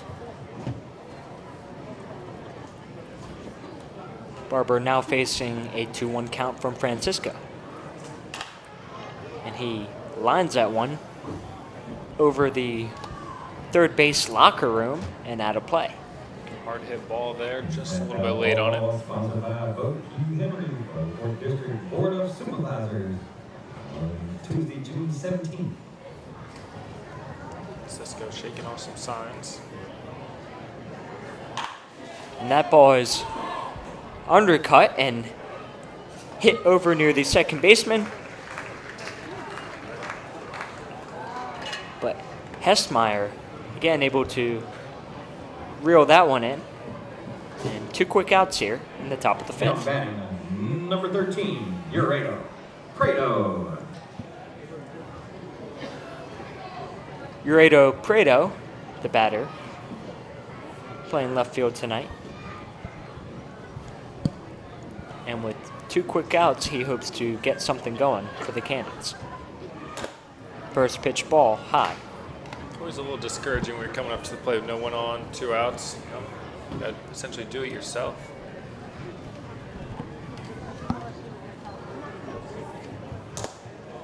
Another high ball.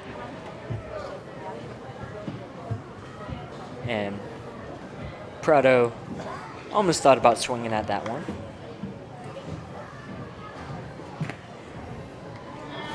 And now Francisco is quickly down in a 3-0 count. Yeah, not ideal here with 2 outs. Generally, you just want to finish the inning up, but let's see what he can do here. Maybe battle his way back.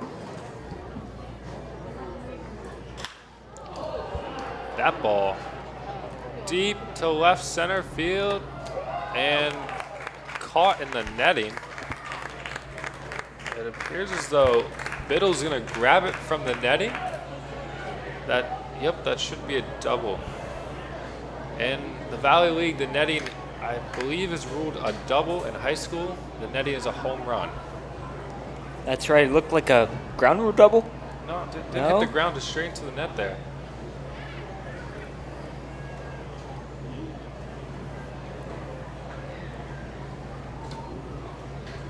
Either way, as we were talking about the difficulty of being that hitter with 2 outs, he's able to make something of nothing. Yep. And now the Cannons have a runner in scoring position, still 2 outs. He did his job, get to second base. He's in scoring position. Probably scores on a base hit here. Stepping in is the cleanup hitter, Anthony Fernandez. 0 for 2 tonight, but he has shown throughout the season to have that kind of power. Ball 1 gets away from the catcher, and Prado able to make his way to third. Now, A little bit of an overthrow there. Just got to find that release point. a run for the Cannons is now 90 feet away. Francisco going from the windup. And strike 1 is called a little low. Make that a 1-1 count. 2 outs here.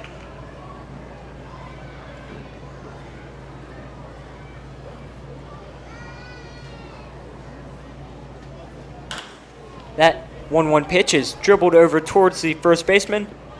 Francisco covers first, and that'll make it out number 3. Cannons unable to cash in on that 2-out double. Send it to the bottom of the 5th. Cannons still hold that 3-2 lead over the Cardinals. All right, Cards fans, we're back with the Not So Newlywed Challenge. We're here with Kayla and Jeremy.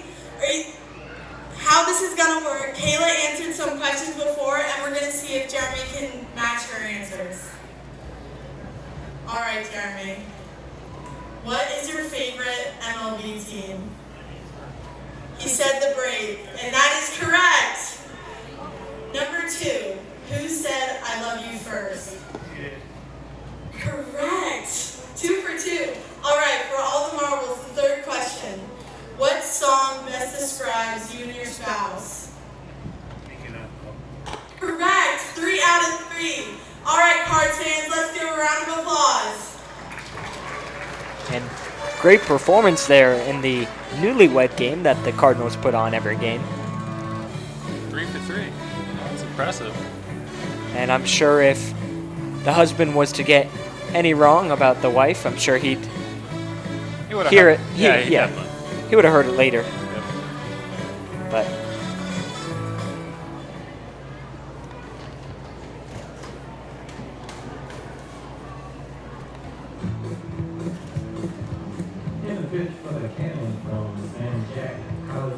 a new pitcher now for the Cannons, Luke Geske, number 20. He is a 6'2", 200-pound sophomore from San Jacinto, Colorado, or excuse me, College North. Don't know what I was reading there. Hometown originally from Sarasota, Florida. Nice area down there. That means that Costello's day is done for the Cannons, and if the Cannons hold on to this lead, then he will be credited with the win. But still a long ways to go.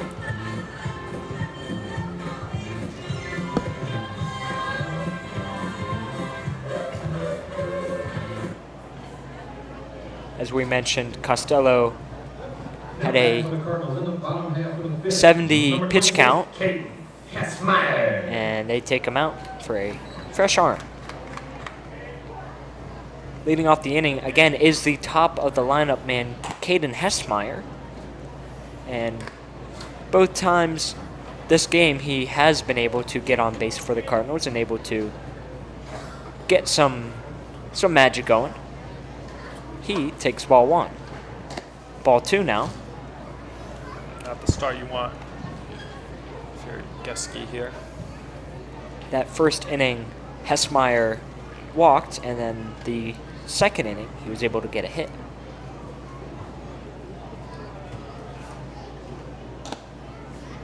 A quick 3-0 count now, and things are looking good for him to get on base again. Yep. It was great movement on that pitch, but just left it outside. Started in the middle of the plate, but with how much that moved, just ended up in the other batter's box. The 3-0, and that clips the outside part of the plate, make it 3-1. Looked like Hessmeyer was on auto take right there. Didn't even give that pitch a look. Yeah, most batters don't swing at 3-0, although I do recall Jason Worth. Yeah. He loved those 3-0 pitches as that ball is lined but foul down the third baseline. Straighten that out a little bit. Geski's battled back to make this a full count now. Hessmeyer now going to have to guard every inch of that strike zone.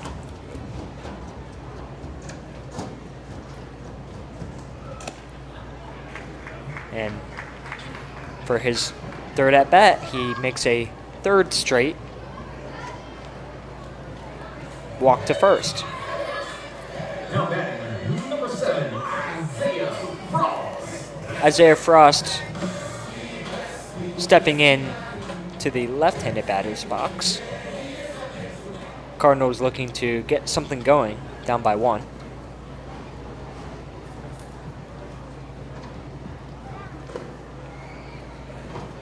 Hessmeyer leads off at first. And Frost sends one just over the third baseman's head. And Hessmeyer advances to second. Not ideal piece of hitting there, but hey, that works. That's a hit. I really wonder if the third baseman, Devin McEachron, could have gotten that ball if he wasn't almost, I don't want to say expecting a bunt, but he was definitely in a little bunt defense there, ready for it at least. Yeah, McEachron almost looked puzzled, didn't know where the ball was, and then as he turned around to go find it, it dropped just behind him, just behind the infield dirt. And now the catcher, Aparicio, goes and has a talk with his catcher.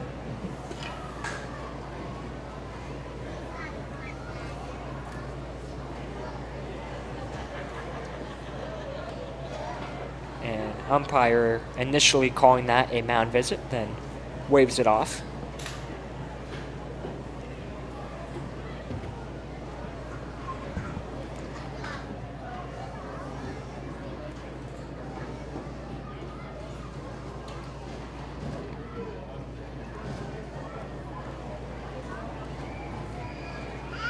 Jay Campbell, the batter, and he'll be in business again. It's exactly what you want for your 3-hole. Got two runners on base here. Need to capitalize off this if you're the Cardinals.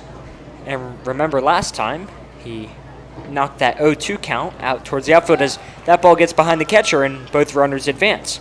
Now runners on second and third, still no outs. Can't get much better now. No force play anywhere in the infield. It's one of those situations, if you're a hitter, you just got to relax, just do your job, even if it means just putting one to the outfield, getting that run in. Yeah, Campbell last time sent that 0-2 pitch straight through to center field and scored one. Smoked that ball last at bat. Now facing the 1-0 count and another almost wild pitch. Make it a 2-0 count for Geske.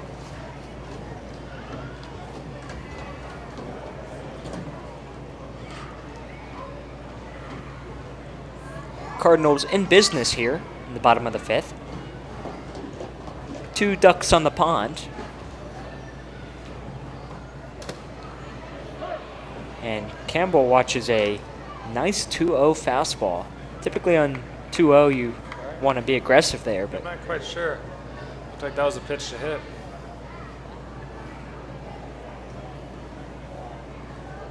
Six RBIs on the season.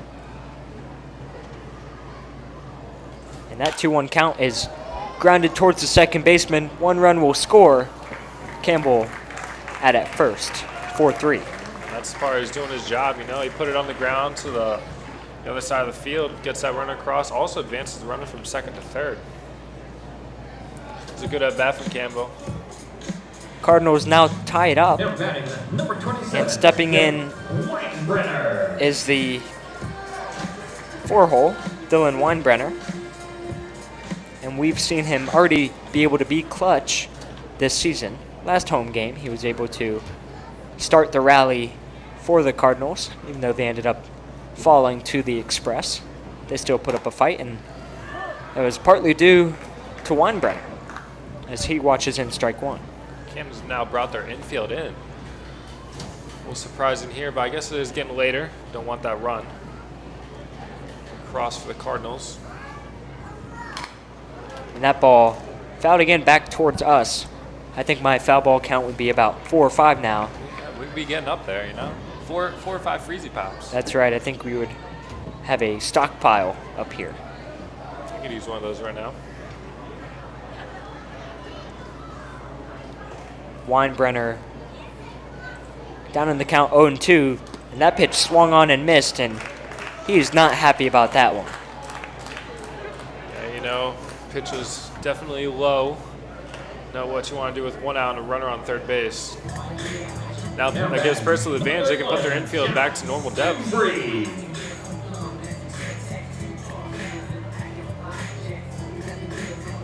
John Embry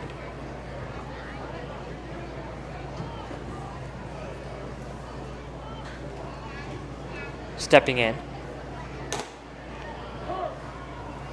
And strike one is called. Cardinals still have a chance to take a lead here with a runner on third base, 2 outs. But Embry would have to get a hit here. And that ball gets away from the catcher.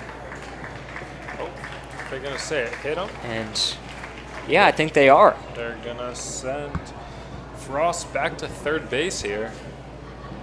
I don't know, I feel like as the Cardinals, you just want to play it off as if you didn't get hit there. I was going to say that's almost worse than a wild pitch, because now Frost not able to score. Yeah. Stepping in is Aiden McNelly, the first baseman. And again, he'll have to get a hit here in order for Frost to score. That ball almost gets away again. Geske having a couple of wild pitches here this inning. Seems to miss in the same spot every time, though. And Aiden Aparicio, the catcher, doing a great job backing up the pitcher today.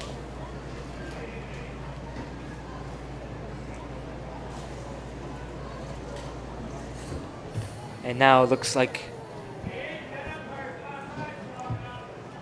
Aparicio has something in his eye, and so the Cannons coaches come out and give him water to try and wash out his eye.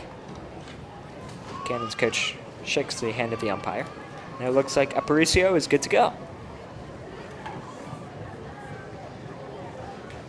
That's always the worst feeling when you have something in your eye, especially dirt. It's just irritating. And luckily, it looks like he's able to get it out. And after that short intermission, McNelly faces a 1-0 pitch.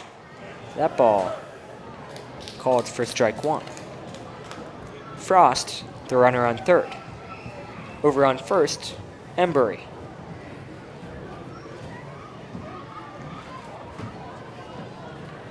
Geske gets set.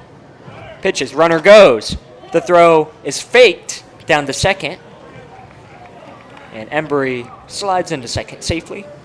Embry got a really good jump there on that pitch. And I think the Cannons were trying to pull off what they did in that last time. Yep, almost worked last time, too, if it wasn't for a wild throw. Now the 1-2 is low and away for 2-2.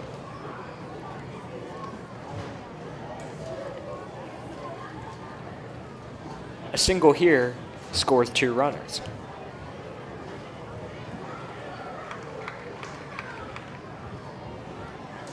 The 2-2.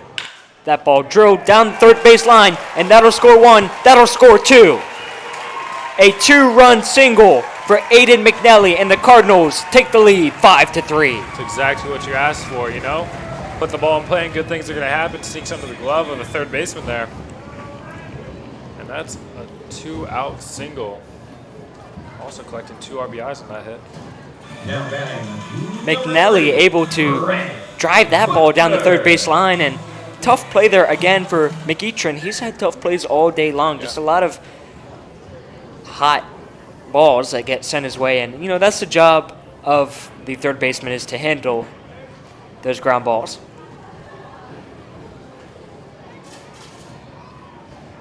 Cardinals are putting together a nice little inning here. And Brandon Butler, the right-handed batter, watches ball 1 inside.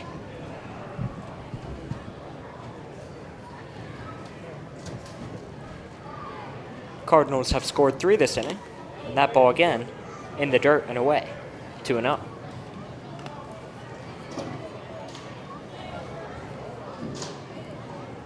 Butler is 0 for 1 today, 214 on the season.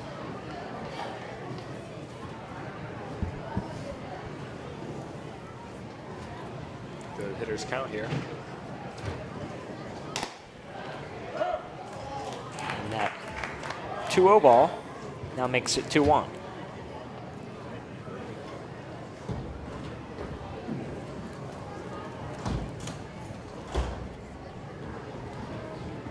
Geske looking back towards first. McNally not with a huge lead. Now the pitch. And that ball driven towards left field. The left fielder going back.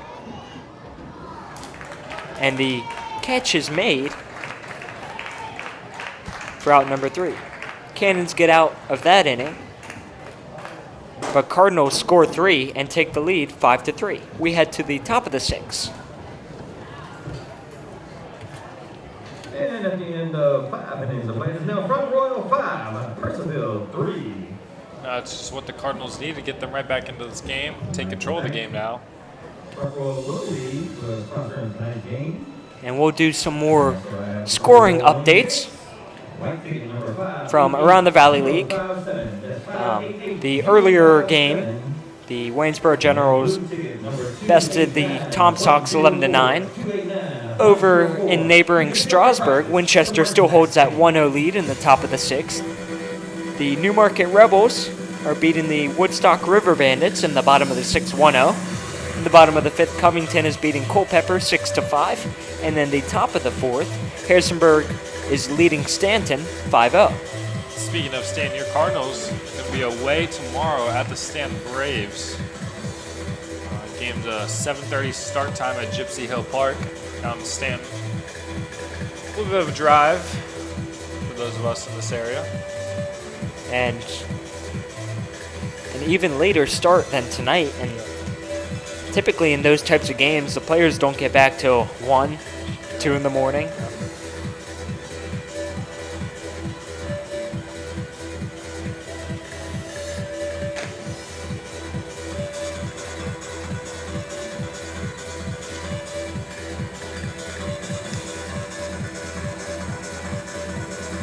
Grant Francisco still the pitcher for the Cardinals. One of the things that I think makes the Valley League so good this year is every team makes the playoffs now, It didn't used to be like that. It did not, and it'll be interesting how that ends up playing out. And I haven't looked at what the seeding will be like, if there are byes or what. There probably won't be, but it'll be interesting. It'll make it interesting. Every team makes the playoffs. Right. And I remember in previous years, teams who were eliminated from the playoffs, their best players would end up being recruited by playoff teams. And I thought that was really interesting how they're allowed to do that. I know. I mean, for the players, as a player, I would not complain about that. You're getting more reps, keep your season alive longer. But as the Valley, well, I guess as the Valley, your goal is to expose these players to scouts, get them more reps, things like that. So it does make sense. I do wonder how they choose what team to go to. Yeah. I don't know if they get recruited by a coach or how that works, but that'll be no more as every team makes the playoffs. Now stepping in is Devin McEachern, the third baseman, and he is now in a 1-1 count.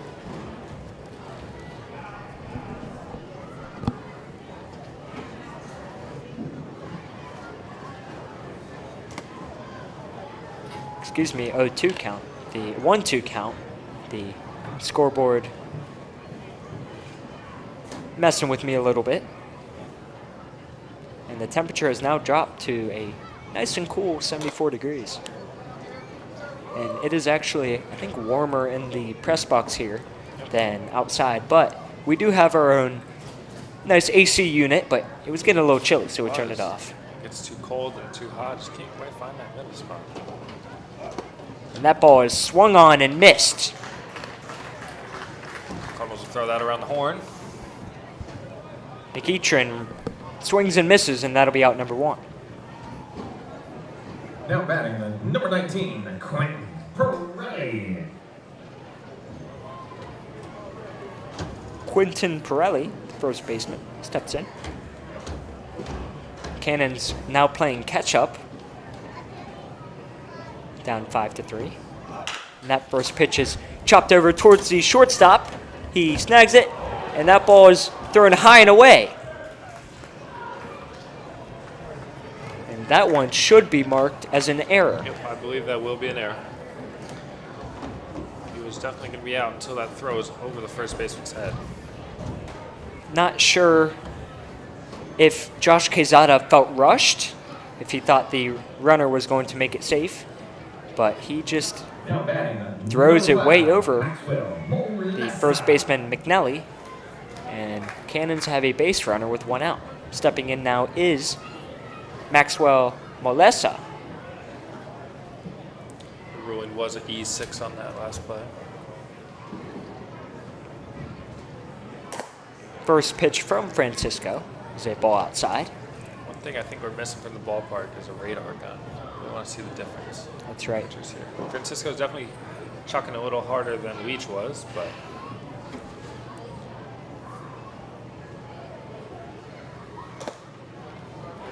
and that ball swung on and missed, make it 1-1. Maybe we can ask the local police department if we can use one of their radar guns. Hey, we saw a police officer throw out the first pitch. That's right. Escobar's radar gun in exchange for throwing out the first pitch.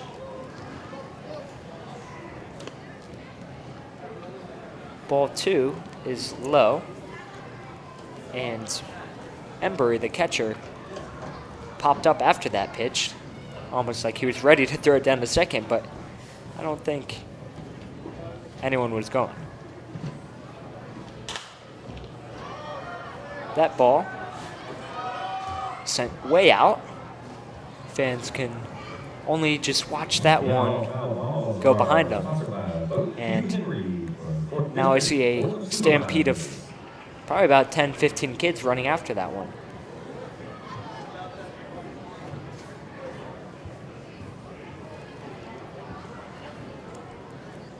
Francisco gets the call. Now the 2-2, another foul ball. Molesa staying alive here. He's 0 for 2 today.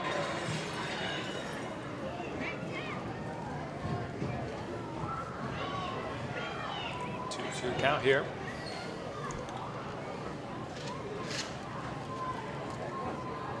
Francisco gets set again. Not worried about the runner at first base.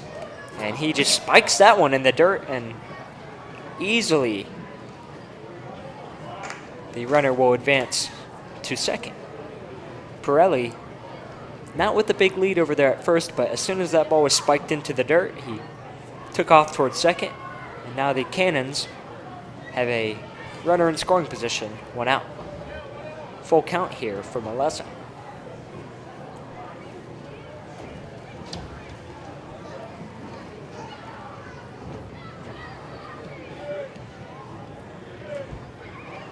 Francisco looks towards second. No one holding on. Now he delivers. That ball gets away from the catcher again, and Pirelli will advance to third. Embury working hard behind the plate all night long. That one again just gets away from him, and the Cannons can get within 1. Francisco needs to settle down here a little bit, you know. Realize he gets a double play ball. This inning's over. Number 33. Melissa walks to first base. Aiden Aparicio, the catcher, steps in now with a chance. Runners on first and third, 1 out. Now the only thing you don't want to do here is get into a double play as the runner goes. Ball gets behind the shortstop, and Pirelli will score from third. That's exactly what you did not want to happen as a Cardinals fan. You know, if you're going to throw him out a second, you have to get that out if you're going to allow that run to score. But didn't get the out, ball made it to the outfield, and the runner came in to score. I don't think he was going to go if that ball did not make it to the outfield. I don't think so either. It was a solid throw by Embry, and Quezada just not able to snag that. And then it gets past Hessmeyer as well, and another wild pitch. You know, as a middle infielder, you almost got to block that ball up, you know? Well, and A little miscommunication there on the field. more miscommunication as the catcher and the umpire threw a ball back to the pitcher at the same time, and he had to play dodgeball there. Now, Kobe Child's coming out, talking to Francisco. and I like to call it words of encouragement. Yep. You know, just come out there, settle him down a little bit. Maybe ask him what's wrong. More than anything, you know, fix your timing, anything. Umpire's starting to make his way to the mound now. And the Cannons can tie this baby up. Runner on third. Still 1 out. And Aparicio, the hitter, has a hitter's count, 2-0.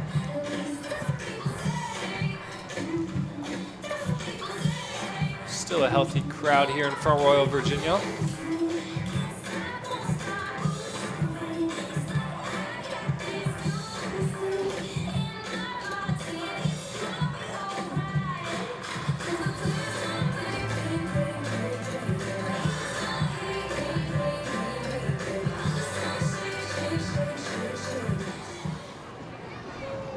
And Francisco hoping to shake off the hole that he's in right now. Ball 3 is thrown high and inside.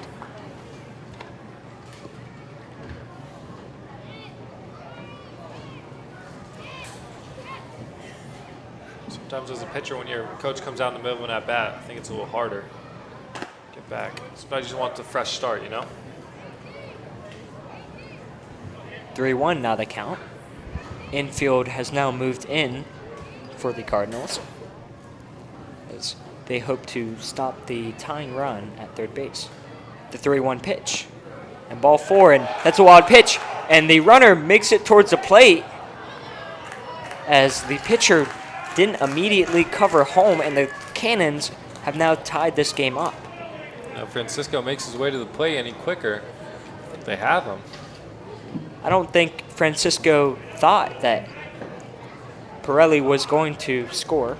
Now batting number 6, Tyler Rolling. There was actually, I believe, Molesa.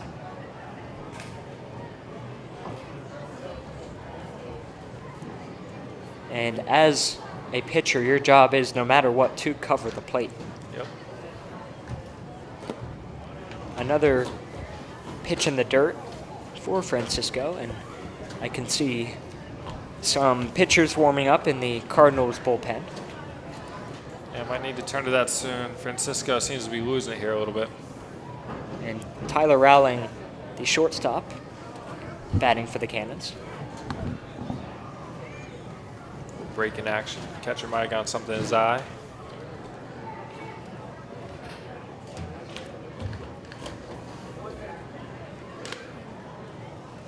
Francisco, in his second inning, already up to 33 pitches.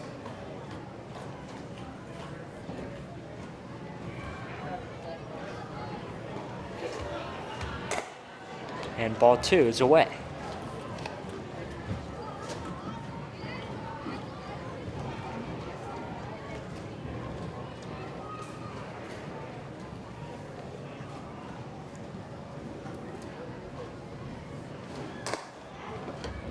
quickly. Ball 3. Francisco really struggling here to throw strikes. I can only imagine Francisco's going to be in for so much longer.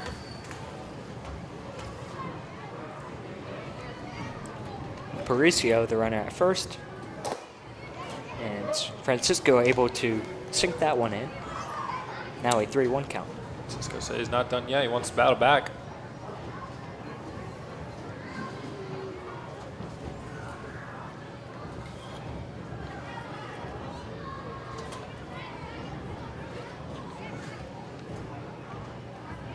Now the 3-1. Chopped on and fouled away. Now a full count. Wobbly throw back there from the catcher. Oh, it's the umpire. Oh. Toss it back to him, yeah. Wow. I guess he used to play baseball. I don't know, I feel like most umpires have. Now the full count pitch. High and inside. Ball 4. And Rowling will make his way to first base. I'm looking over there at the Cardinals dugout to see if Mike Smith is going to make his way out. He's looking down towards the bullpen, and now he will Here he comes. make his way out. And that'll be the night here for Francisco. Yeah, not exactly what you want if you're Francisco here, but, you know, it could have been worse. You did at least get one out in this inning. All you need is another pitch to come in, get a double play ball, and you're right out of this inning.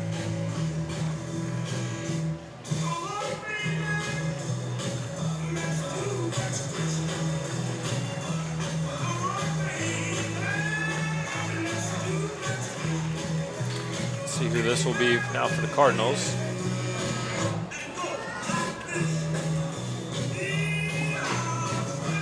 If I'm seeing that correctly, it's Colby Sealing.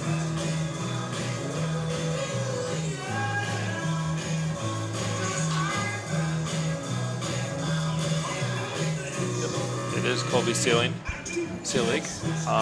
Colby Sealing, a right-hander, 6 foot, 220 pounds from Chestnut Hill College, which is in the Philadelphia area, I believe. Originally from Hatfield, Pennsylvania. And Seelig in the last home game did a great job in his relief appearance.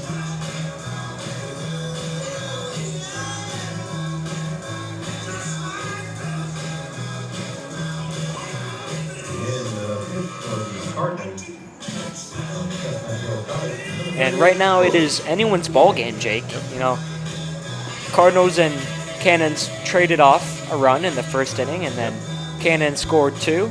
Cardinals answered with 1 in the third. That made it 3-2 Cannons. Skip to the bottom of the 5th. Cardinals scored 3 runs to go up 5-3, and now Cannons have answered back to tie it up. And Cannons have runners on first and second, only 1 out right now. Still a lot of ball game left to play here. Still in the top of the 6th inning, so imagine this game is far from over.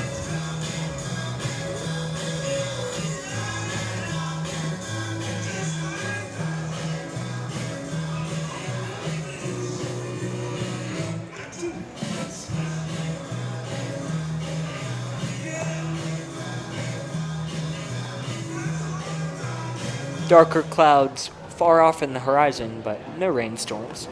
Front Royal is actually under a flood watch from tomorrow morning until tomorrow evening. It's a little news side of you coming out there.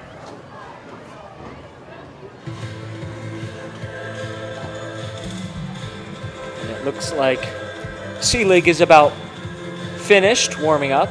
It's a long warm-up. The base runners have returned to their respective bases. Stepping in will be back to the top of the lineup for the Cannons, number 42, Kobe White. Now batting at number 42, Kobe White.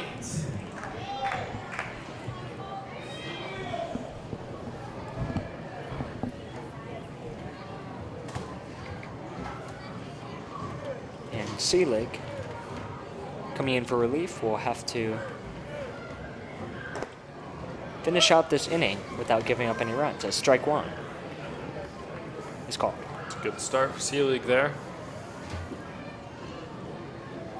Really just want to attack, get ahead of this hitter. They force him into a ground ball. Well, he's getting out here anyway. That ball chopped off towards the Cannons dugout. And Kobe White finds himself in a 0-2 count. Great start here for C-League. You can imagine manager Mike Smith probably very happy with the start from C-League here. Seems like the other pitchers struggle to find first pitch strikes, but C-League seems to be just doing that. And that ball swung on and missed. And make it 2 outs here in the top of the 6th. Great start, 3 pitches, 3 strikes. Send them back to the dugout. Now batting number 10, Jake Walking into Barber. the plate is Jake Barber, the second baseman. And even with 2 outs, runners still on first and second, and a single here definitely scores a run. That ball loops in for ball 1.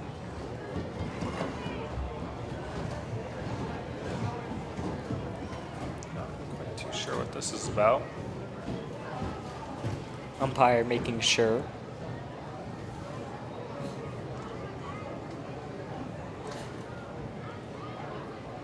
What is the rule on that? What constitutes a mound visit versus just talking to your catcher? I'm honestly not quite too sure about that one myself.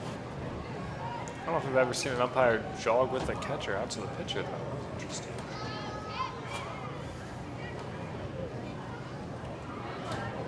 C-League back on the rubber, quickly checks towards second, and now delivers an off-speed strike. Ties up the count 1-1.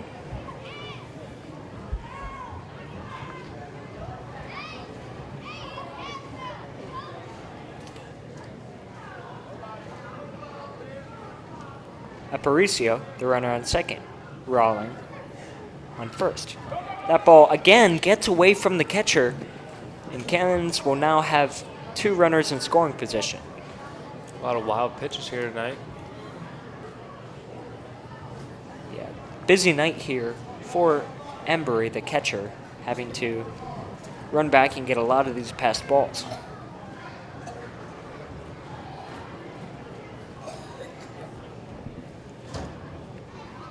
A 2-1 count now. That ball fouled off down the right field line. Make it 2-2.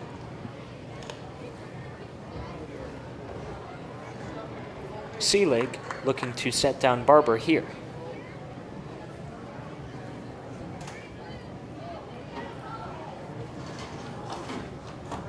Aparicio at third. Rowling at second. 2 balls, 2 strikes, 2 outs. C-League gets set. And now the pitch. And that ball popped high and up. And C-League calls everyone off, and he falls, and he's not able to make the play. It appears as if the pop-up almost moved a little bit, even though there's not really wind. Sure had some spin on it since it just went essentially just straight up. And Cannons now take the lead.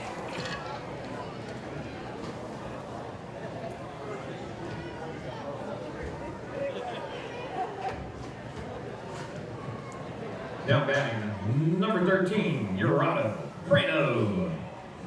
And did they score 2 on that one? They did, yep.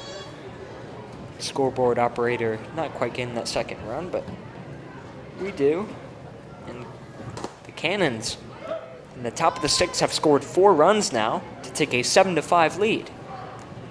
If you're Cardinals, you scored 3 runs that last half that inning, and you come out here and left 4 up. That's not what you want at all. They're going to have to find a way to chip away at this Cannon lead next inning.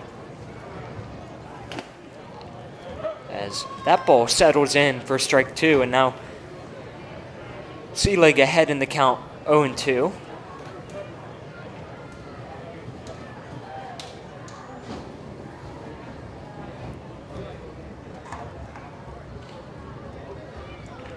And now the 0-2 pitch is swung on and missed. C-League able to get out of the inning, but Cannon scored 2 more. Fortunately for Seelig there, none of those runs were his runs, I believe. So, I mean, they did score, but they weren't. He's not charged with them. That's right. And, Seelig did drop that pop-up, which he was mad at himself for, but mistakes happen, and now the Cardinals will hopefully try and tie this up or make something happen in the bottom of the 6th. Refreshing some college scores, the only game currently in play, UCLA has taken a 1-run lead over UTSA in the bottom of the 6th, 3-2.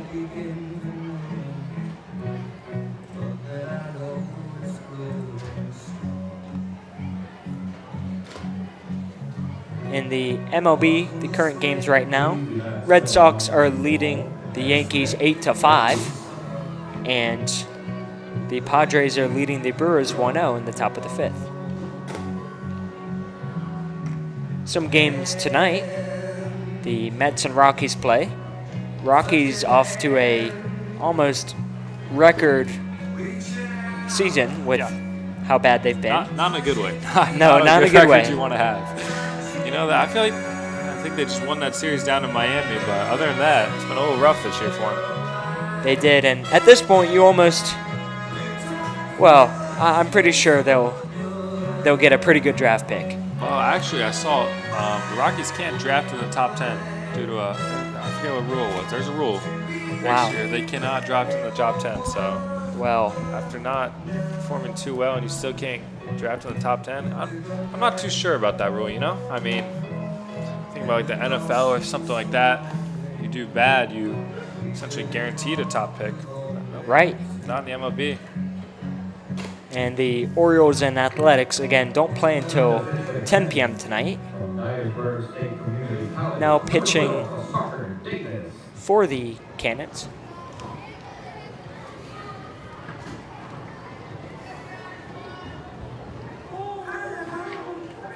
Number 12, Parker Davis. He's a lefty, 6'2" lefty from Dyersburg State Community College. Josh Quezada steps into the plate for the Cardinals, hoping to get something going as they are now down. If anything like that walk-up song, he's going to give his team a little pep here. A little lefty-lefty matchup here, as strike one is called.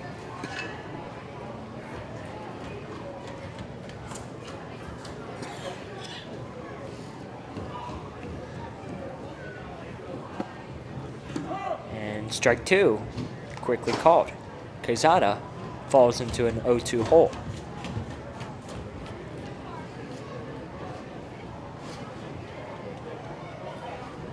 Last inning by the Cannons definitely took it out of the crowd a little bit. That ball gets away from the catcher, make it 1-2.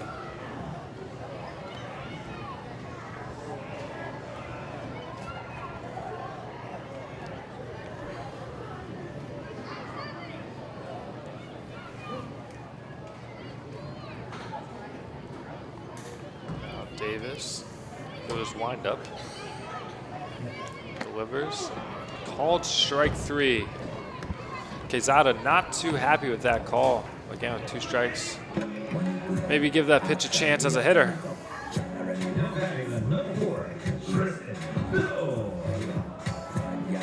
Tristan Biddle now digs in for the Cardinals. 1 for 3 today.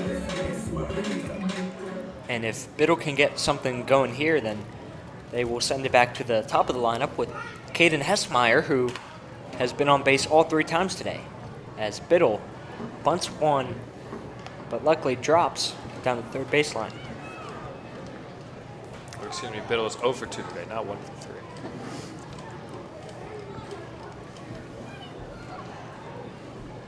And we've seen some funky bunt attempts today.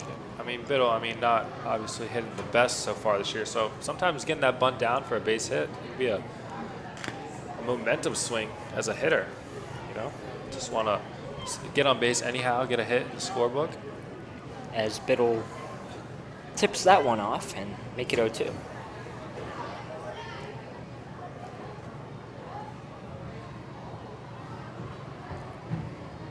the windup from Davis. And that ball goes inside of Biddle. Make it 1-2.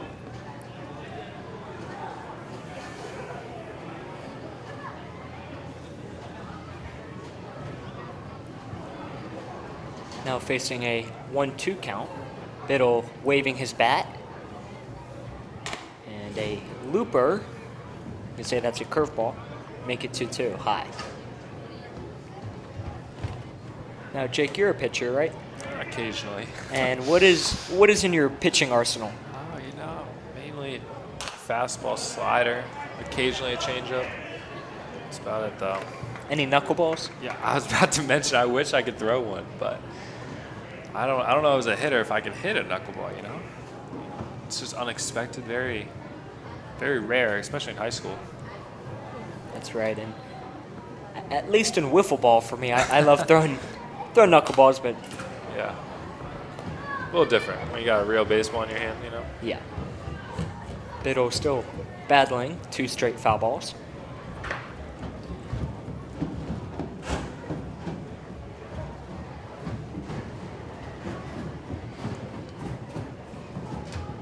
Now from the stretch, and another foul ball. Really making Davis, the pitcher, work here. This could be a reflection of Biddle's year so far. Not exactly going his way, but he is battling here. Looking to stay afloat in this at-bat. Now the windup. The pitch. Another ball inside. Make it a full count. Almost hit him there on that one.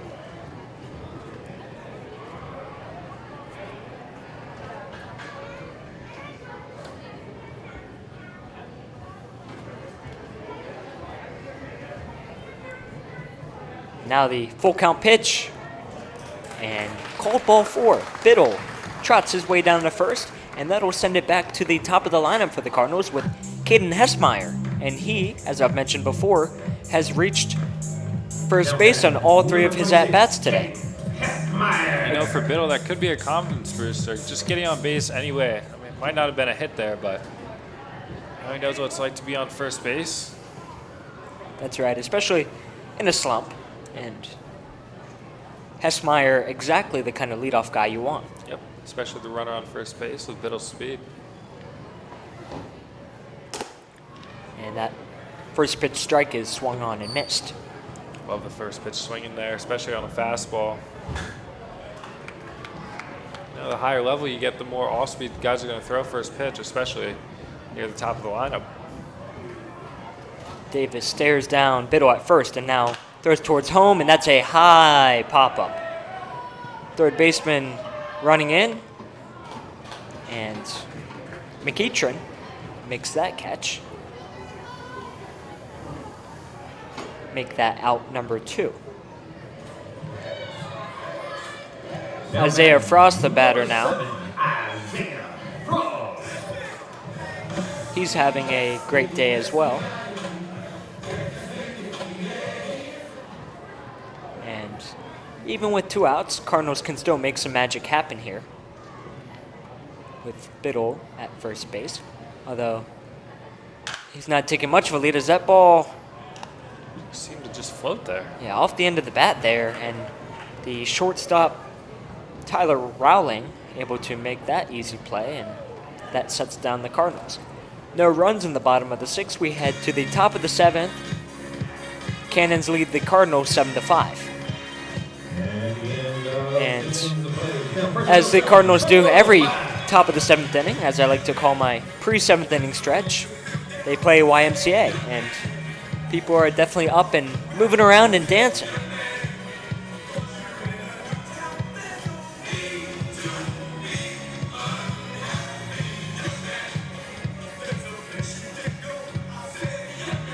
Still pitching for the Front Royal Cardinals is number 38, Colby Seelig, who did let up 2 runners in the last inning, but those were not his runs. He came into a difficult situation. a clean slate to start this inning. We'll see what he can do.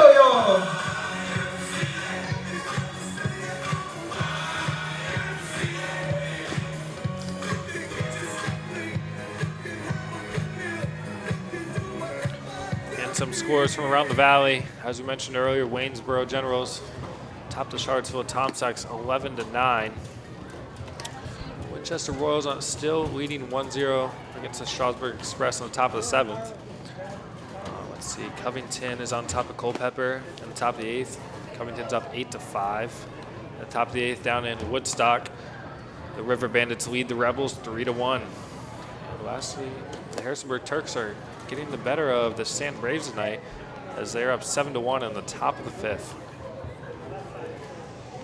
A lot of exciting games around the Valley League tonight.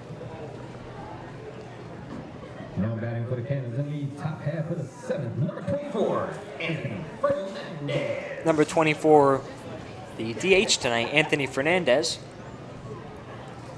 is stepping into the plate. Chance for the Cannons to extend their lead this inning. And he watches ball 1 low.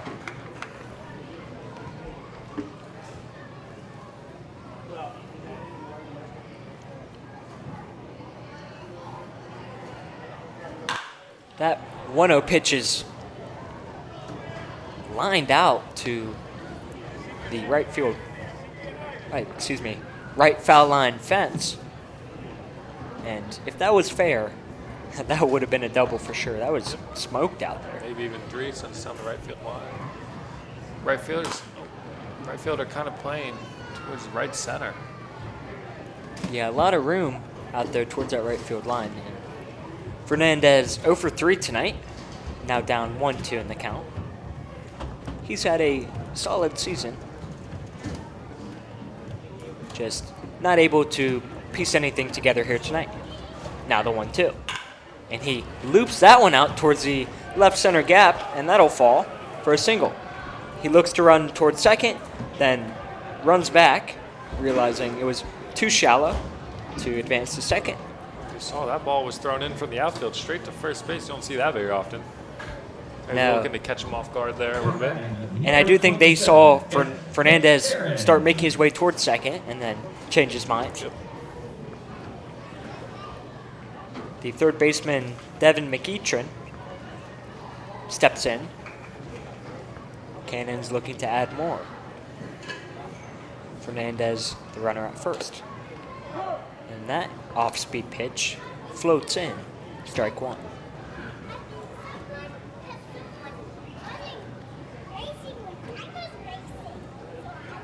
Seelig makes a quick glance over to the first base side, and now he does throw back. Fernandez able to slide in safely.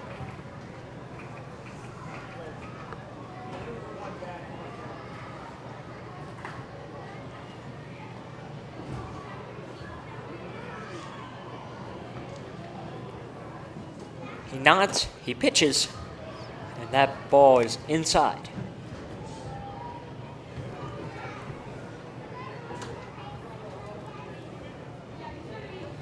And as it starts getting dark here and the lights come on, I see those millions and millions of bugs flying around as that ball is fouled back. And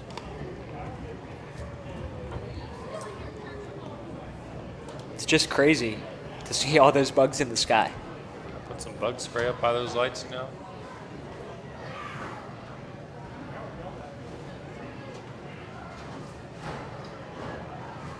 Now facing a 1-2 count. And the runner goes. The throw down.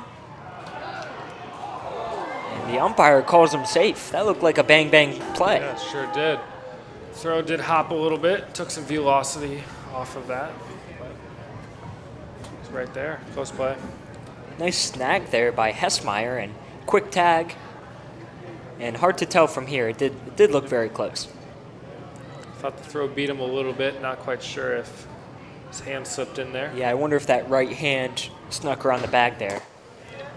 That'll be in our replay system maybe next Right. year, you know. McEachran swings on and misses.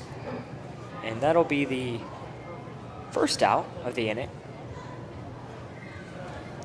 The Cannons still with a runner on second, as Quentin Pirelli now up to bat. And a runner in scoring position. They hope to extend their lead. Esmeyer goes in and out at second, trying to hold him on. Ball one called.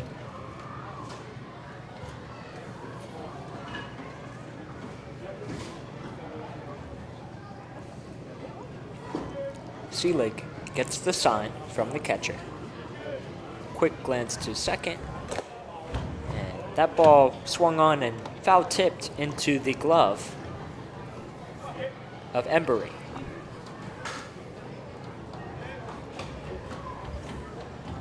Top of the seventh here, as Cannons hold a 7-5 lead over the Front Royal Cardinals. Here at a beautiful night in Bing Crosby. That ball driven high and deep out to left field. And that ball bounces off the wall or the net. And the runner scores. And Pirelli stands up on second with an RBI double. Yeah, I couldn't quite tell. I'm pretty sure that ball bounced. Might have hit the bottom of the wall and popped straight up. Either way, a good piece of hitting. To me, it almost looked like it hit in between the net, maybe the top of the wall, and bounced back into play. And like you said, in the Valley League, anything that hits the net and bounces back in, if it does hit the net, it's still in play. Yeah, with the shorter fences here, they do have those nets up for that reason. The Cannons extend their lead 8-5. Melessa, the batter now, and he chops one foul.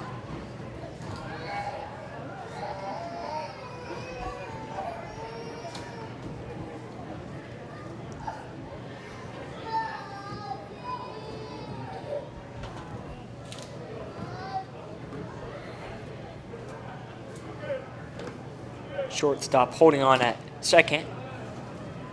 Ball one is fired. 1-1 count.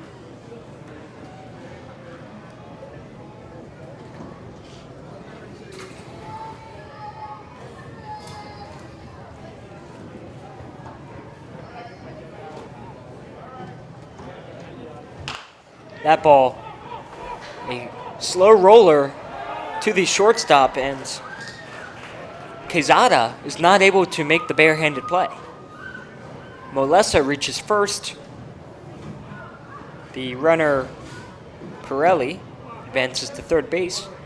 And Cannons, once again in business to tack on more with one out. Yeah, now what we want is the Cardinals here. Don't want any more other Cannons to add any more runs to that lead that they have. And once again, looking down to the Cardinals bullpen. Can't tell if they have someone. It does look like they have someone warming up, as Aparicio is batting and swings at strike one. You wonder if another run here by the Cannons causes Mike Smith to do a pitching change here. Runner thinks about going, then stops. And not sure if that was a check swing or called strike. Either way, it's 0-2. Little fake steal gets the middle infield moving, creates some holes. Runner finally goes. Fake pump throw down to second. And Molessa steals second safely. And that takes away the double play here with one out. Cannons now have two runners in scoring position. Yeah, not what you want, but as the Cardinals, you'd rather that run not scoring, runner to get second base. Ball two called. And that'll make it a 2-2 count here with one out.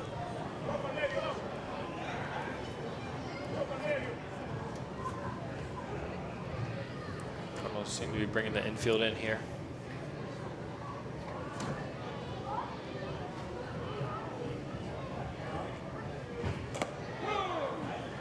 And Aparicio is rung up on a strike 3 looking call. Make that 2 outs here. Seelig hoping to escape this, and he might just be able to do it. Now batting number 6. Cardinals can move the infield back to normal depth. Play him straight up here. And Mike Smith staying on his bucket right outside the dugout, so it doesn't look like he will be coming out, and Seelig is going to finish the inning, hopefully. Yeah, you know, don't want to have to burn through too much pitching, especially in the Valley League. You're playing almost every single day here. Every pitcher you can save is valuable, so you really have to burn them. Rowling up to the plate, and he swings and misses. And now he sends a ground ball to short. The play. And a 6-3 out, and Seelig able to get out of that jam. Cannons tack on one more.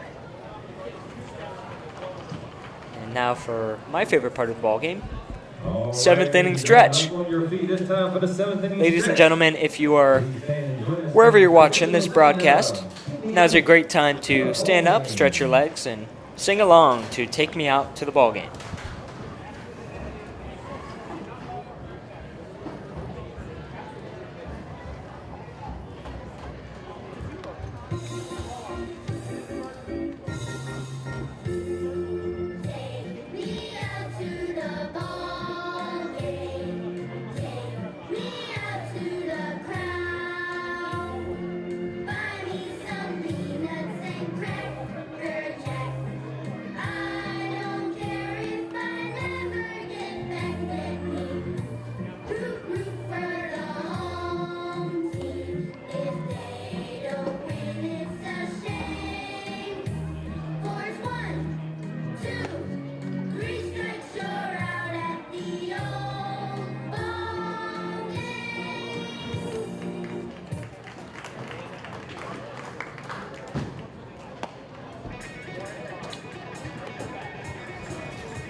And a nice version of Take Me Out to the Ballgame. Next time they'll have to bring up the mic here as they do at Wrigley Stadium and get some special guests like ourselves to sing Take Me Out to the Ballgame. I'll let you do that by yourself, you know? Don't want to ruin it, you know? You got a good voice. I appreciate that.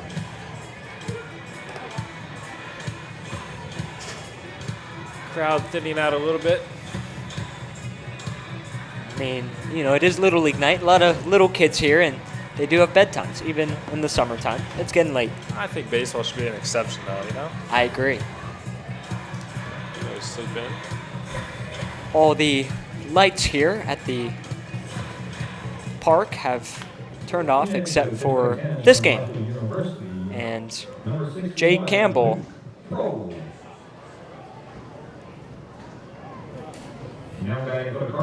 will step in to face a new pitcher for the Cannons, Luke Prohl.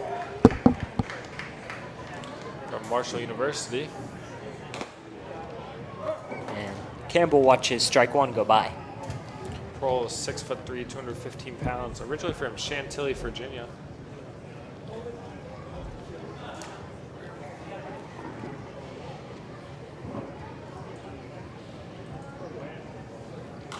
Campbell swings at that one, makes it 0-2. He's 1 for 3 today.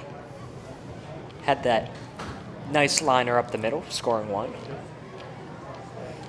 Coming into this game, hitting .388 with a bomb and 6 RBIs. And also his last at bat, he had that ground out, but he scored an RBI. Yep, not a bad at bat at all. Now down in the count 0-2. The pitch, and that's dribbled towards around the pitcher, and the second baseman, Jake Barber, tries to barehand that chopper, not able to. That should be a hit. And that'll be an infield hit. We'll see what the score, should be. Official score actually gives him, but that definitely, I think he's beating that out no matter what. Number 30. I agree. Either way, the Luke Prohl, looked a little discombobulated there, running and trying to find the ball because it took a weird bounce to the right of the pitcher's mound, and Campbell able to beat that out, and now the Cardinals have a lead base runner, exactly what they need to try and come back from this 3-run deficit. No, get on base anyway. Get a little rally started here. Stepping into the batter's box. Now a pinch runner. Excuse me, pinch hitter. Number 30, Boston Torres. Torres in his night off. Not anymore. Torres from VMI. One of the better players in the Valley Baseball League this year. Not starting off too hot, but we know he has a lot of potential. I think that's probably why Mike Smith gave him a night off, you know. A little regroup game. Give him a pinch hit at bat. Still gets in the game. Right. Sometimes all you need is just a recharge. Yep. Honestly, and when you play so many games back-to-back days, you know, it does tire you out. I was giving a recharge there. I think I'd still want a pinch hit at bat, you know. Still feel like you're contributing to the team a little bit. Torres now down in the count 1-2, and Prohl throws back towards first. Campbell slides back in safely. Torres now faces a 1-2. The pitch, and sent off, foul, and away. And even with the crowd starting to thin out, there's still a lot of little leaguers and a lot of kids going to chase that foul ball. Used to be me a couple years ago. That's right. I still have a collection of baseballs. I have a bin.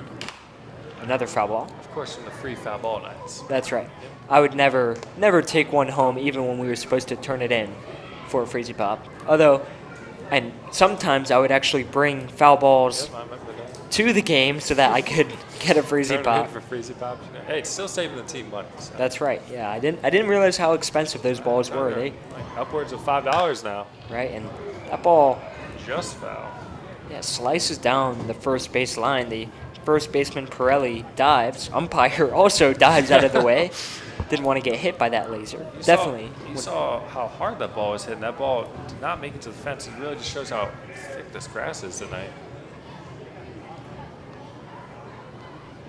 Yeah, I don't think it would feel good to get hit by that. No. Still a 1-2 count. Torres swings and misses, and not what you're looking for with a pinch hitter. And he is set down for out number 1. Now batting number 31. The catcher, John Embry, hoping to spark something with a runner on first. And Prohl has 4 innings. And the runner goes, swung on and missed the throw. And the umpire calls Campbell out as he tries to steal second. Didn't look like a very good jump there. And they were easily able to tag him out. And also on that play, Embry swings and misses, and it's now an 0-1 count. Definitely not what you want if you're Mike Smith and the Cardinals. Not at all. You know, if you're gonna steal, sometimes I really do wonder if that was a called hit and run there. Just a little, get something moving up the middle. Yeah, just poor execution there. Open things up. And again, swung on and missed, although that was a pretty dirty pitch. Yeah, that sure was. You can see that up here from the press box. Pitch had quite some movement to it.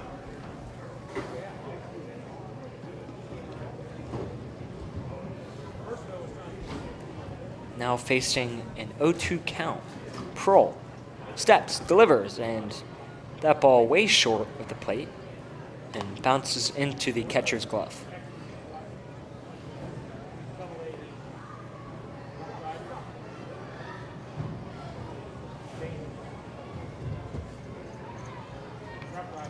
Embry 0 for 2 today. And the 1-2 pitch. Fouled back. Embry still battling.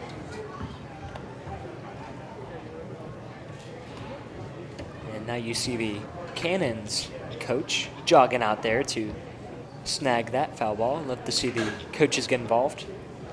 Although usually it's the on-deck batter that's supposed to get that. Sometimes if you have a ball boy. Funny, in high school, we made the person who was in the hole get the balls. So you had to pay attention, you know? I got caught locking a lot of times with that one. That's definitely a unique approach. Yep. I think the mindset is you want to let that on-deck batter get in the zone, you know, time up the pitch. You don't want to have him worried about, especially running. Just a little bit of energy, not right before you step in the box. Not exactly what you want.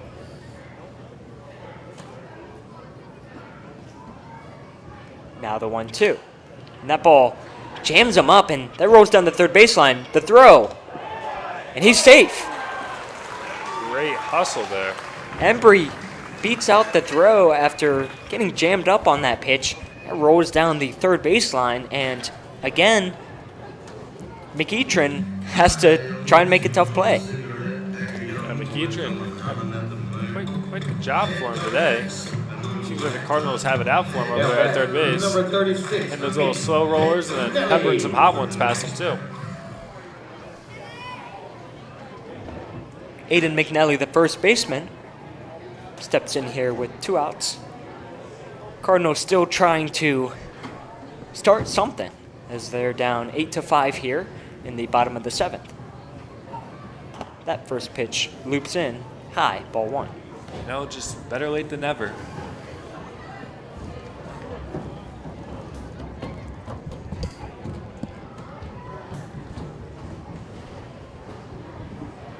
Now the 1-0 pitch, and that finds the zone, 1-1.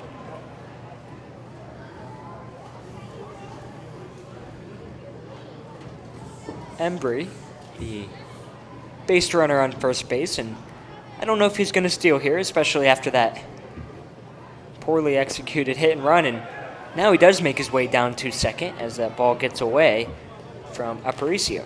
Embry almost timed a perfect jump there at first base, but then didn't end up going until that ball got past the catcher. Yeah, he was just jumping around there at first, maybe trying to distract the pitcher or something, and then it ends up working out.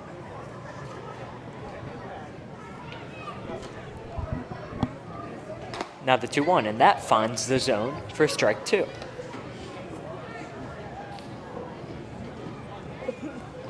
McNally 1 for 3 today, just batting 181 in the season.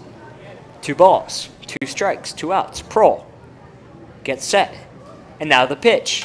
And that ball, a long foul ball over near the pickleball courts out near right field. I was thinking we could stop by over on the way home, you know? I mean, I have my paddles in the back. I do too, actually. Now it looks like we have time. Prohl tying his shoes. You don't want to get tied up on your shoelaces there when you're trying to pitch. See what you did there.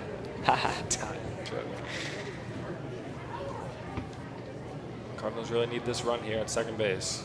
I can imagine manager Mike Smith's going to be aggressive in sending this runner. And that ball hit to the first baseman, and Pirelli just steps on first, and that'll end the inning. Cardinals not able to put anything together, and Cannons still hold the 8-5 lead as we head into the top of the 8th.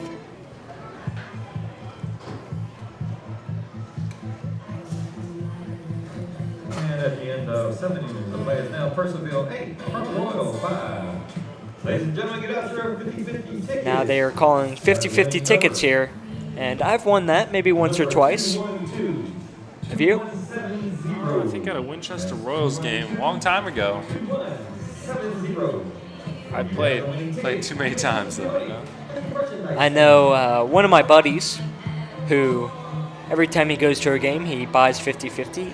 They've won a couple times, and every time they win they donate the money back to the team, which is awesome, up in Winchester. But the one stipulation is that the announcer has to say "Go Gators" when he announces. Florida fan, huh? That's right. Which is awesome. It's funny, and the Cardinals have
Now batting for the Cannons in the top half of the 8th, number 42, Cody White. Back to the top of the lineup for the Purcellville Cannons, and Kobe White steps in. He is, I believe, 0 for 4 today. Looking to get something going and maybe extend this Cannons 3-run lead. And speaking of Japanese players, you can't forget about Shohei Ohtani and just how special of a guy he is and how he's not only able to hit but also pitch as well. And that 0-2 pitch is called ball 1, now 1-2.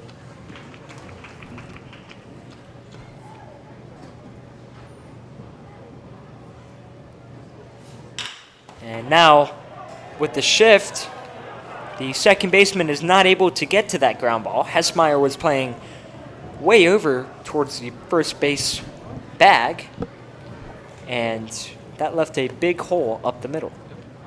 Kobe White collects his first hit of the night for contributing for the Cannons.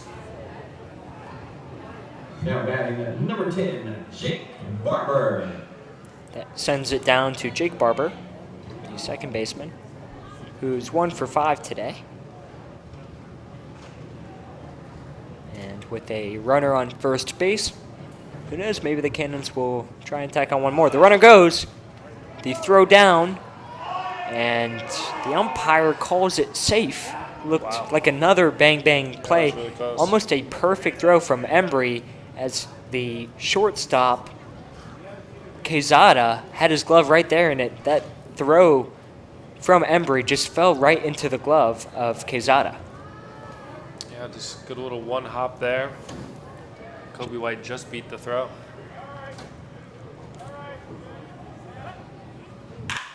And that ball sent out to left center field, but is caught. The runner tags, and he will make it up to third base safely. You know, not a lot of runners are going to be able to tag on that ball, especially the left field, you know. Kobe White, with showing his speed, getting to third. Now he's just, or to third base with one out. Now batting That gives number 13, Urado Prada a good opportunity to have a sac fly here instead of having to get a base hit to score the runner.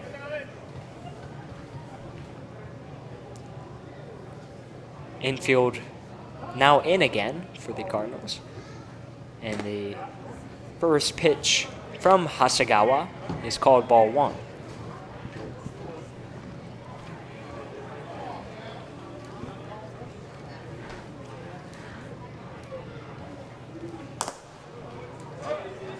And that ball sinks in for strike 1.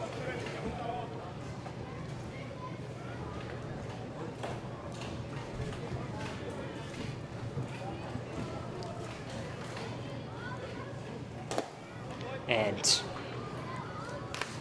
Prado swings and misses there.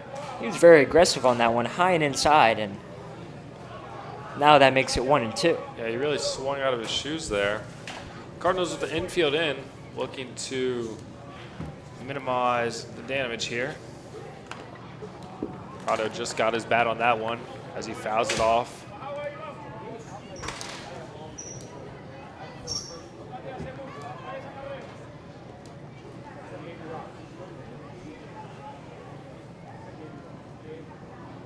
Cannons with another potential run over there on third base. Cardinals still have the infield in, and that ball again fouled off, out and away.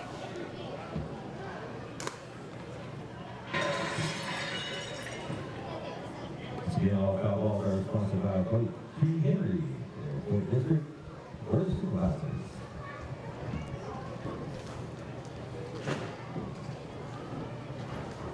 Now the 1-2 pitch from Hasegawa. And that ball sent out towards center field, and he will just let that drop. Tristan Biddle doesn't make an attempt to dive for that, just lets it drop right in front of him. And Cannons tack on one more, now 9-5.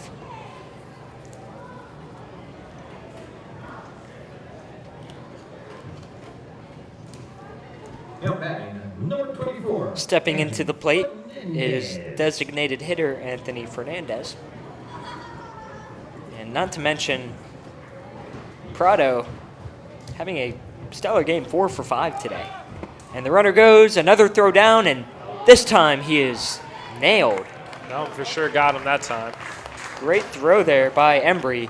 Finally, I'm sure he's like, finally, one of my good throws gets the runner out. Yep. And make that out number 2. I'm surprised how aggressive Purcellville's being, even with being up 4 runs. Maybe they're like, we got nothing to lose. We're up by 4 runs. You know. Now 2-0 pitch.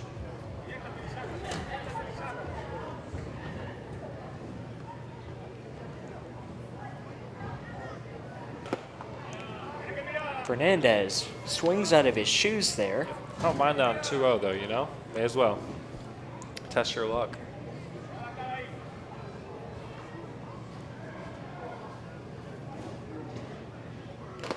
And again, swings very hard and ties up the count 2-2.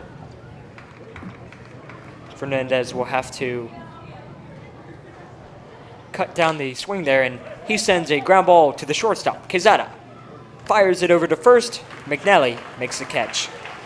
Cardinals again escape the inning. However, they do give up 1 run. Cannons now lead 9-5 as we head into the bottom of the 8th. It's go time for the Cardinals now. Yeah, Cardinals 2 down more opportunities to hit here. to their last 6 outs. And Jake, this is my 3rd game broadcasting the Cardinals at home, and they are 0-2 at home, and they are 4-0 on the road. You know, it's not something you usually see. Usually you have a perfect record at home and a not so perfect one on the road. That's going to be the case, but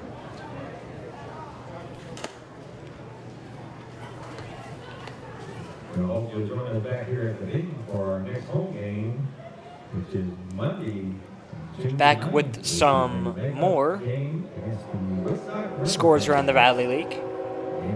Waynesboro beat Charlottesville earlier on today, 11-9. In the top of the 8th, Strasburg has taken a 5-3 lead over the Royals. Bottom of the 9th, Culpeper down to their last 3 outs against Covington. Culpeper is down 8-5. A final from Woodstock. Woodstock beat the Newmarket Rebels 3-1. And one of the later games in the bottom of the 6th, Harrisonburg leads the Stanton Braves 8-4.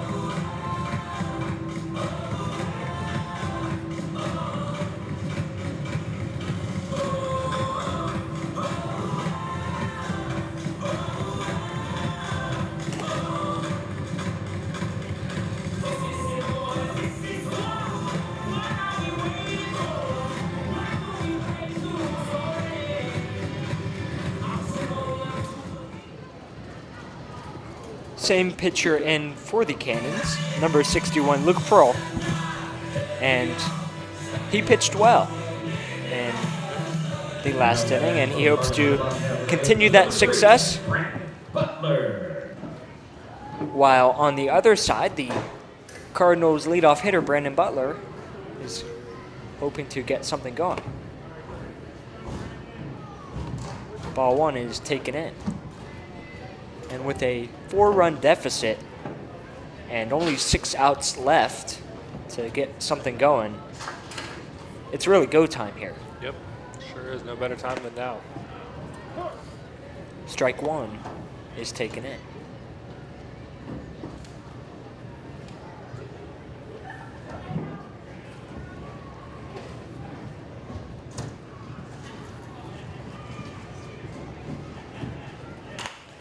That pitch gems him up, and the shortstop for the Cannons, Tyler Rawling, what you'd think would be a routine ground ball, he just isn't able to field it. Yep, it almost looked like he overran the ball and had to stop and wait for it, which could have caused a little trouble there for him.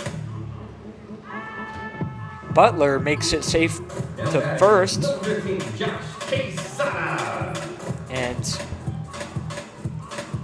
I would assume they're going to score that I'm sure that's an error. An error. And a great walk-up song here as Josh Quezada steps into the plate, the lefty batter here. It did end up giving him an error on that one.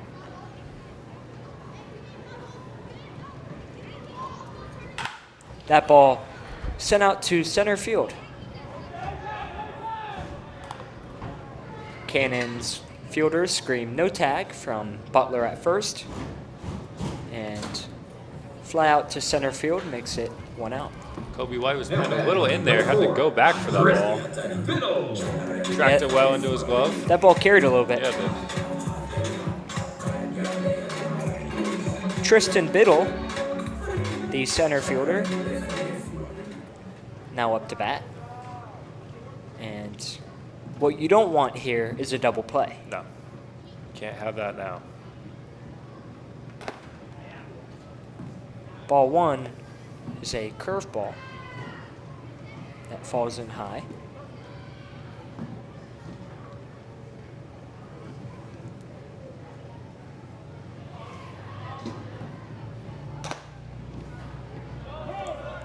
Wow, bad read there. Looked like the catcher Aparicio jumped up like he was going to throw back to first, and then he just lost the ball. Didn't look like Butler had a big lead, though. Not sure if that was just a scare tactic or if he would have actually thrown it down, but I guess we'll never know. That ball fouled back. Now a 1-2 count. Biddle down in the count.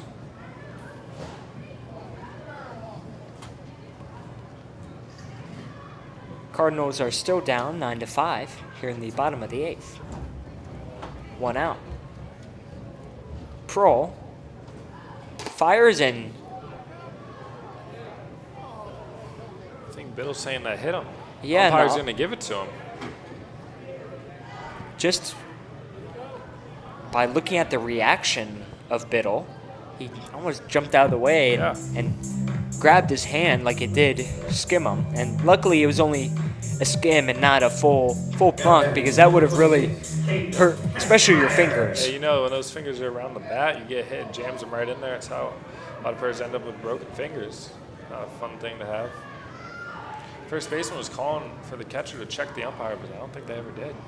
I also don't think he went around though. Up to bat is back to the top of the lineup. Caden Hessmeyer. It's exactly the hitter you want up with 2 runners on one of your last innings. Prohl throws that one in the dirt, make that a 1-1 count. Yeah, Hessmeyer has reached base 3 of his 4 times today.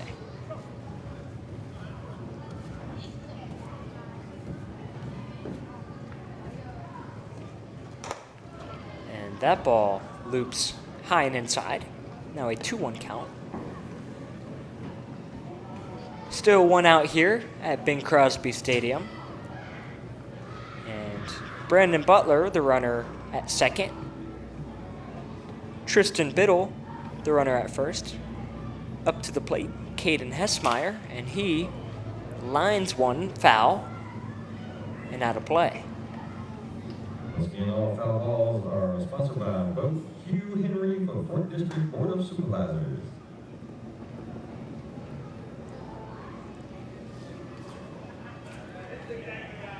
Hessmeyer facing a 2-2 count. The pitch, and he swings on and misses.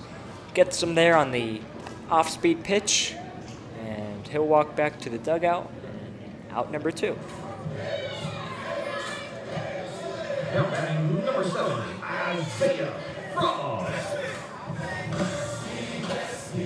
Isaiah Frost, the lefty batter, stepping in. And Cardinals' hopes are quickly going down as they're now down to 4 outs left in the game. Need something here with these runners on base.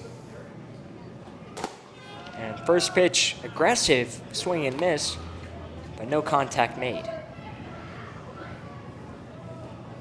Yeah, you know, good swing, but still nothing happening with it. And this might be the Cardinals' best opportunity to try and get their way back into this game with 2 runners on, 2 outs. Catcher sets up outside, and that is called for ball 1. Frost is 2 for 3 today, having himself a decent game.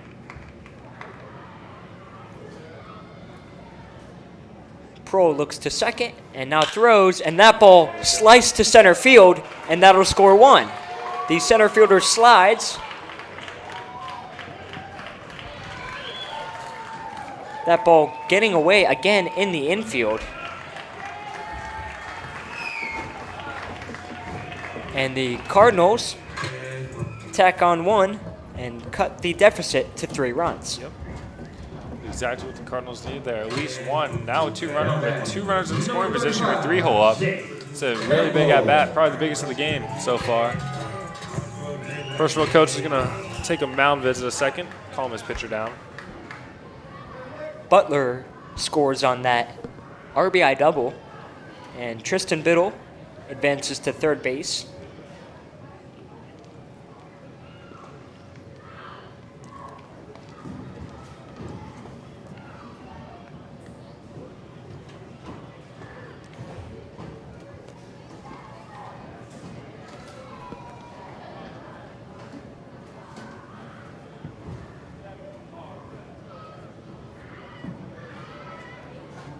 And now a single here probably scores 2, and that cuts it down to 1. Yep. If the Cardinals want a chance, it's kind of what they need here.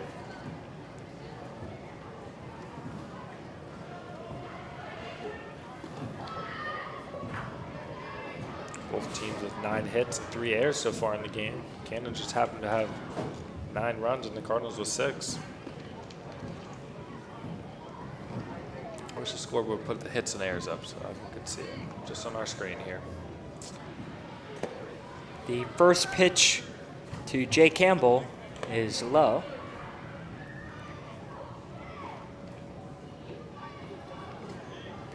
Campbell has had some hard hits today. And another hard hit is blasted to the right fielder, but he dives. What a catch. Oh my goodness.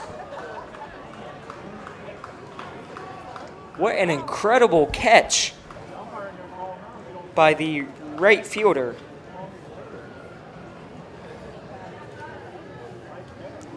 Prado out there in right field, throwing his body out there for that catch. Wow. He almost started jogging and then realized he had to jump and dive for that one, but he held on to it. That would have been huge for the Cardinals if they could get that to fall. At least 2 runners would have scored. Jay Campbell might have ended up on third, at least on second. Now Purcellville 9, Front Royal 6. Now the Cardinals will try and hold the Cannons here. 2025 sponsors. Now's a great time for me to thank our 2025 sponsors: the American Legion and Veterans of Foreign Wars, Anytime Fitness, CNC Frozen Treats, Guard My Yard, Concern Hotline, Deep Dive Series, Fox's Pizza Den, Front Royal Little League, Front Royal and Warren County Chamber of Commerce, Honey and Hops, Knights of Columbus and Christendom College, Midway Service Center, On Cue, Petty Betty Treats, Postal Business Center, Progressive Automotive, Rotary Clubs of Front Royal and Warren County, Royal Examiner, State Farm, Sunstoppers, Tina Tolliver Studios, Town of Front Royal, White Kurt Realty, and Wines Bookkeeping. Thank you to all our 2025 sponsors. We would not be able to do this without you, and maybe if we're allowed to make some changes to the budget next year, we might want to add a few things, like maybe a turf field, maybe a radar gun. Yep. Turf field, radar gun. I forget what else we were going to add. Replay. Replay, We're going to add some replay. More camera angles. Maybe instant replay. I think maybe 20 years down the road might make it to the Valley League, you know? Maybe if we get the MLB to sponsor us. Hey, MLB already does sponsor That's Valley. right. That's why they call it Gateway to the Majors. Yep.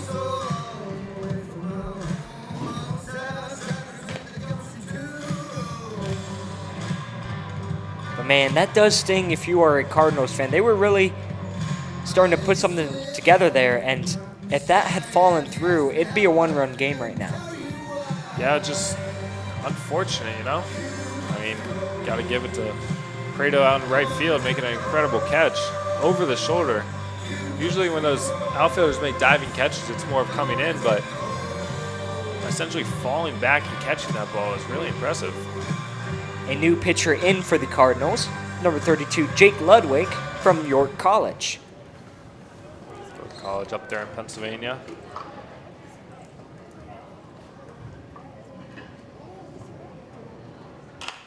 And the first pitch is swung on by Devin McEachern, but the Caught by Hessmeyer.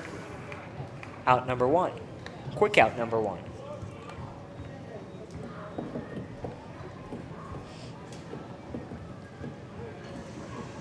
Now batting number 19, Quint Pirelli.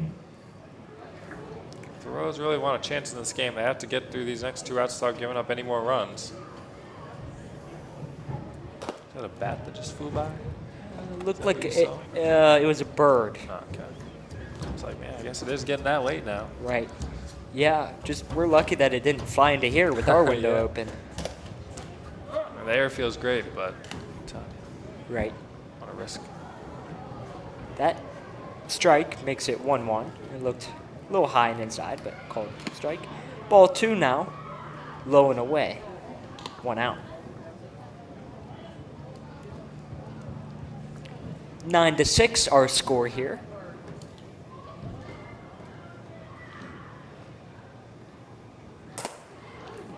Now strike 2 called. And it really has been a back and forth game. But the past few innings, Cannons, especially after that 4-run top of the 6th, they've really just taken hold. Yeah, I mean, the Cardinals did put up 3 innings there, in the bottom of the 5th. Cannons responded with 4 of their own and tacked on 1 ever since. Pirelli has to turn in to dodge that one, and he sends that fly ball to center field. But that is caught by Tristan Biddle for out number 2. Ball looked like it was going to go a lot further off the bat. It seemed to just die out there. Stepping in is Maxwell Molessa. Maxwell Molessa.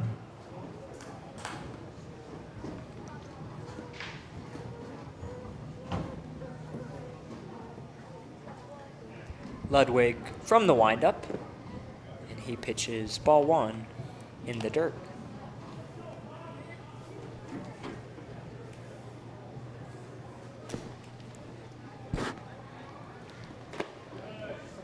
Ball 2 also in the dirt.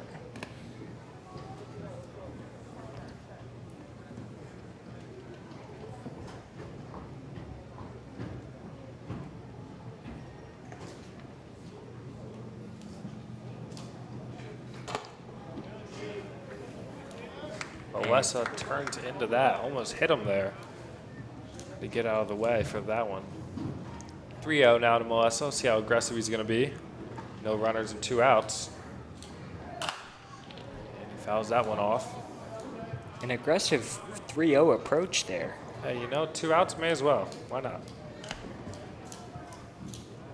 Ludwig has 1 appearance this season. Giving up 2 runs, struck out 1.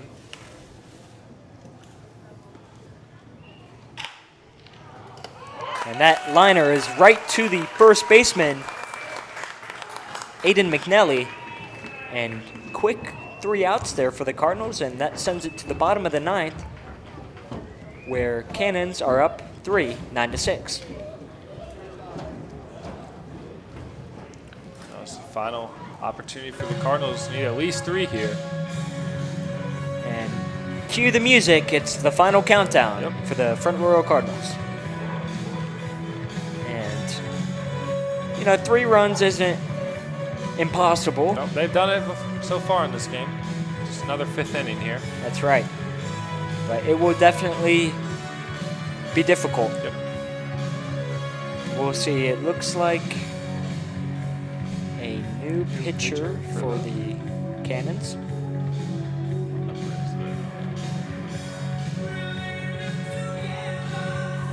Number 99, Brennan Baker from the University of North Florida. Originally from Jacksonville, Florida, the junior is 6'1", 215 pounds. Hurls it from the right side.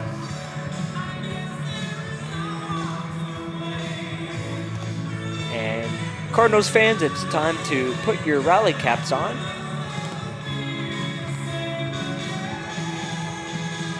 I see some people flipping their hats backwards, maybe inside out, however you want to do that.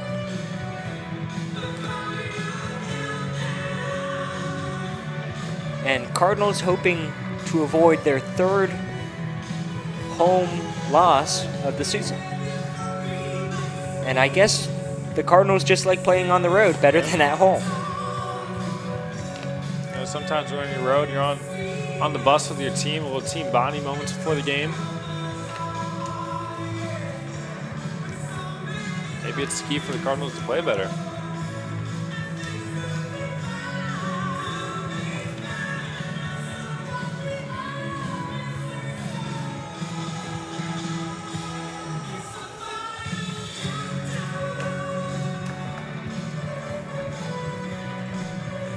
And the fate of the Front Royal Cardinals starts off with number 30,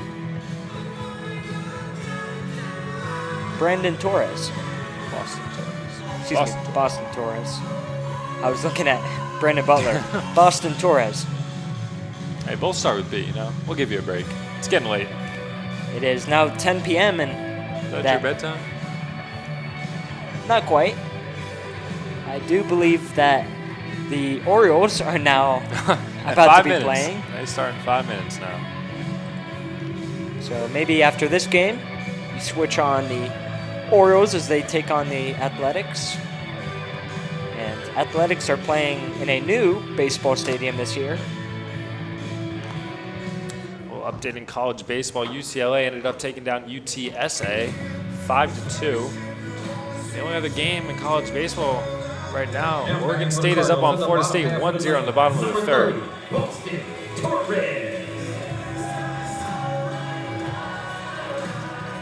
Boston Torres looking for his second at-bat today. Came in and pinch hit last time he was up. Yeah, Torres struck out in his first pinch hit appearance. That ball spiked into the dirt. Ball one. Looked like he just lost grip of that one.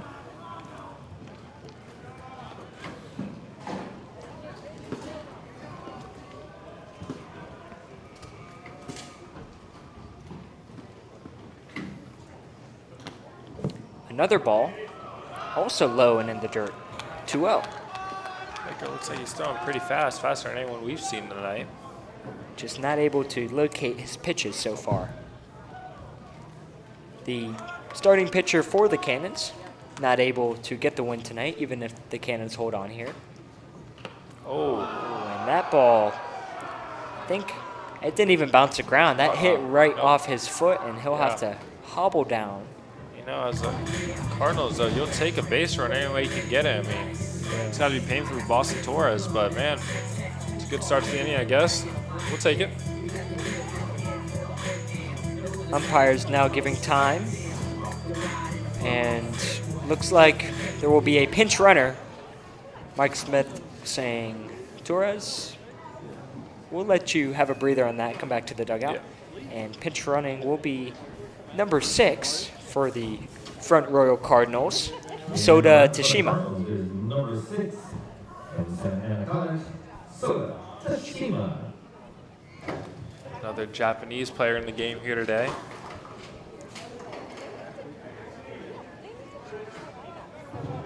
Now batting, number 31, John Embry. John Embry, the batter.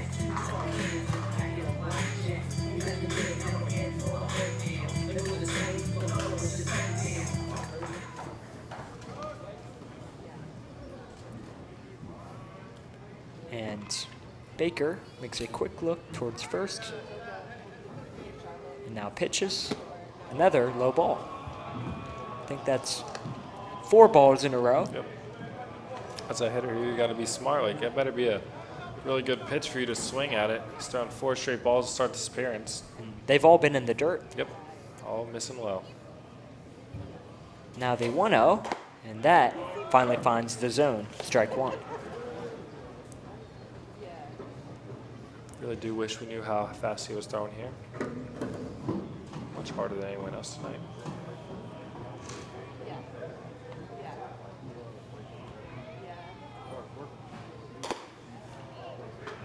Almost came inside and hit him again. Another ball makes that 2-1. I was hoping to maybe go to Spelunkers after this, but with them closing at 10 and this game not finished yet, I won't be able to, which is very, very sad. I was hoping to get the flavor of the day. Definitely a Front Royal staple. Embry swings and misses low. Now it's 2-2.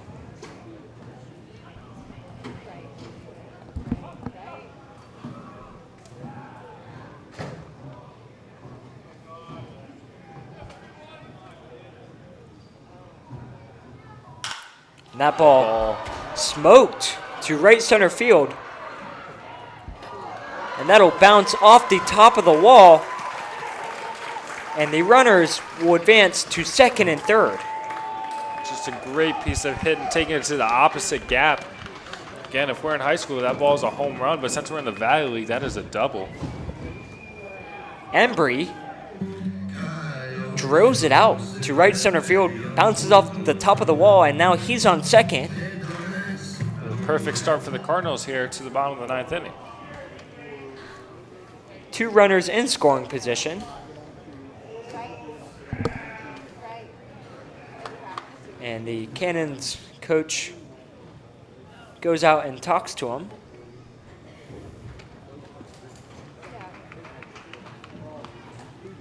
And hope is alive if you're a Cardinals fan. They love to do this. They love to put stuff together in the last inning and make it close. And we'll see if this time they can actually cash in and walk it off. But let's not get ahead of ourselves. Runners on second and third here, no outs. Cardinals down by 3. Aiden McNelly, the batter. Baker struggling so far in his first inning of relief. And that ball, again, a low in the dirt. Really struggling to find that strike zone. And when he did, Embry took it deep. Yeah. McNelly's got to be selective here. He knows he's not throwing strikes. And I have a feeling the Cannons have someone warming up. Yep. Can't quite see from where we're sitting, but I'm sure they do down there. Especially now that Baker's in a 2-0 count. Baker's on 10 pitches, only 3 strikes. Not a good strike percentage to start for him. Now the 2-0. Aggressive swing on and miss. McNelly makes it 2-1. That's exactly what Baker needed right there. Little confidence booster there. Yep. I think I've only seen him throw 1 off-speed here, but nope, there's another one right there, but he left it high. Another ball high and inside. 3-1 now, and if he walks him here, it's now bases loaded for Brandon Butler.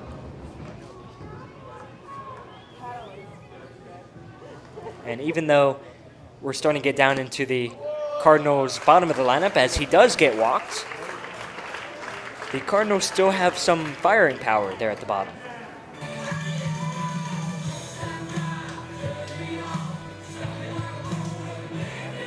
First from a coach, still in his dugout. Even it looks like Baker was looking over towards the dugout. I don't know if he told his coach to stay in or what he was saying there. Some sort of communication with his hands there. Now batting number 3, Brandon Butler. Now bases loaded for the Cardinals. Tying run on first base, winning run at the plate. Wouldn't this be something? Butler's first pitch is a ball low. Baker can't afford to walk him here. He walks him here and he puts the tying run at second base. Surprised Purcellville hasn't made a pitching change yet.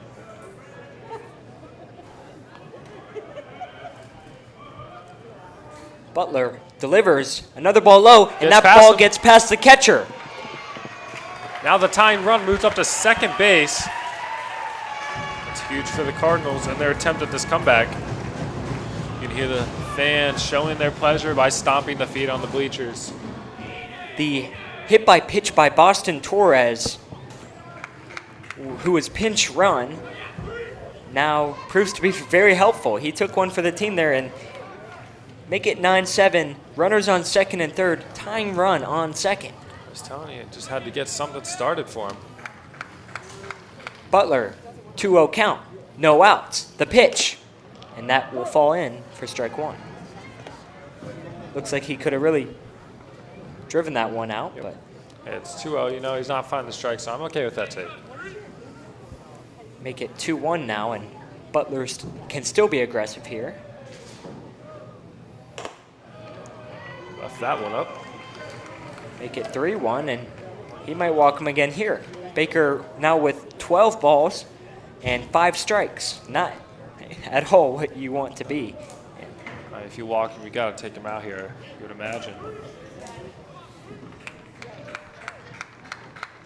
Embry on third, McNally on second. Butler. And that is called outside zone for strike 2. Full count now for Butler. Yep, again, just shorten it up, put it in play here. Score a run, move the other runner to third base, and he'll be in a good spot with 1 out. Just anything in play. The full count pitch to Butler, and he fouls it back. Staying alive here, still 3-2. And now you see the on deck batter go and get that foul ball.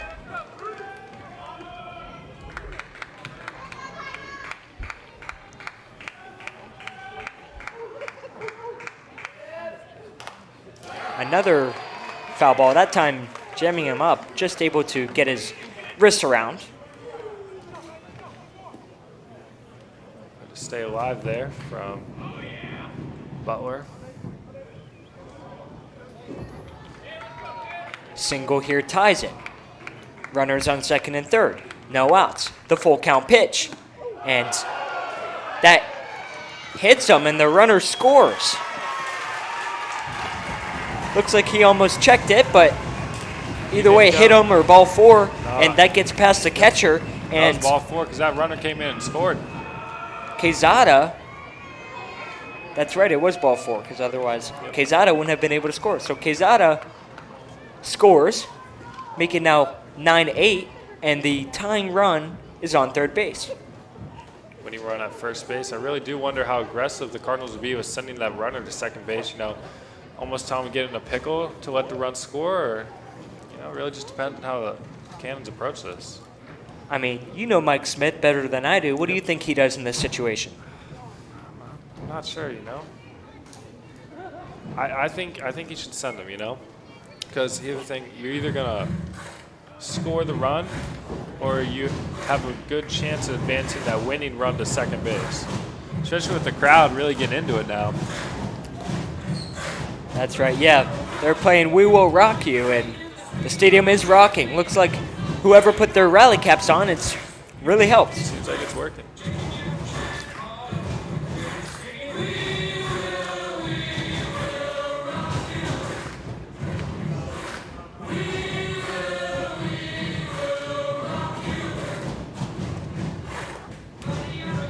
And that is the night for Baker.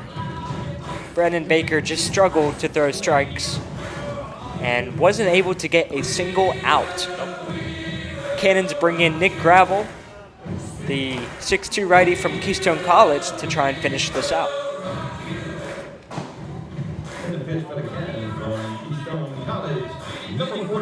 And this is shaping out to be a very exciting finish.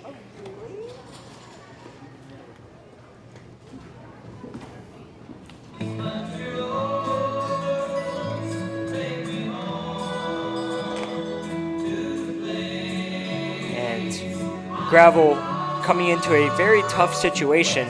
We'll see if he'll be able to pitch his way out of this one. He's got Biddle on third base and,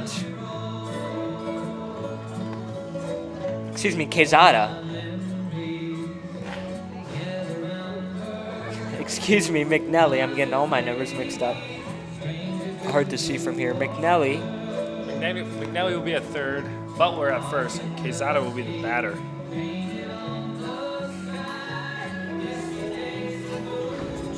Again, even if you do ground into a double play, it's not the end of the world. It'll keep the game alive for the Cardinals without run scoring, as long as the Cannons aren't playing up here. And this game is shaping up to be another 3.5-hour game because we did start like 5-10 minutes early. I think we started at 6:55, I believe. That's right. And if you were thinking about turning off this live stream, no, you're not. Nope, not now. You're not allowed to. Cardinals do bring their third baseman in.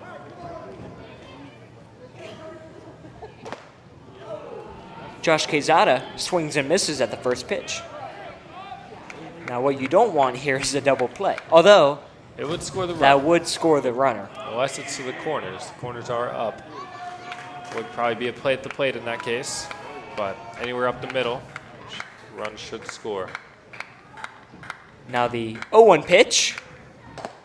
And catcher sets up outside part of the plate, and it's called strike 2.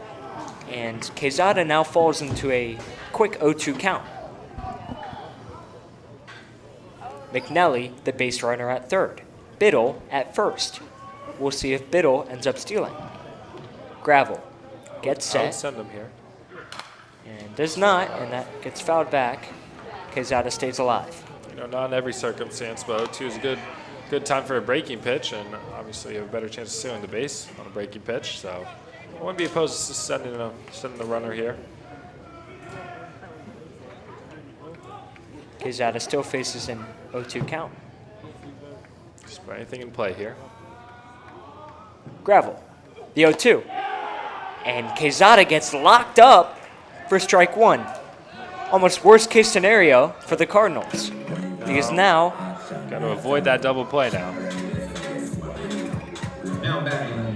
And I almost wonder if they want to send Butler here now to second. I wouldn't be opposed to a little suicide squeeze, a little slash here. Make something happen.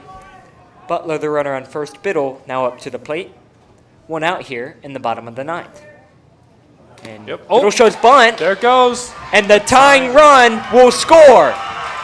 A wild pitch by Gravel, and McNelly makes his way to the plate, and the Cardinals have tied the Cannons 9-9. And you can hear just how energetic this crowd is. Now that winning runner moves on to second base. Butler now on second base with 1 out. A single here could win it. I'm sure Mike Smith will be aggressive there at third base. Coach looking to send the runner here.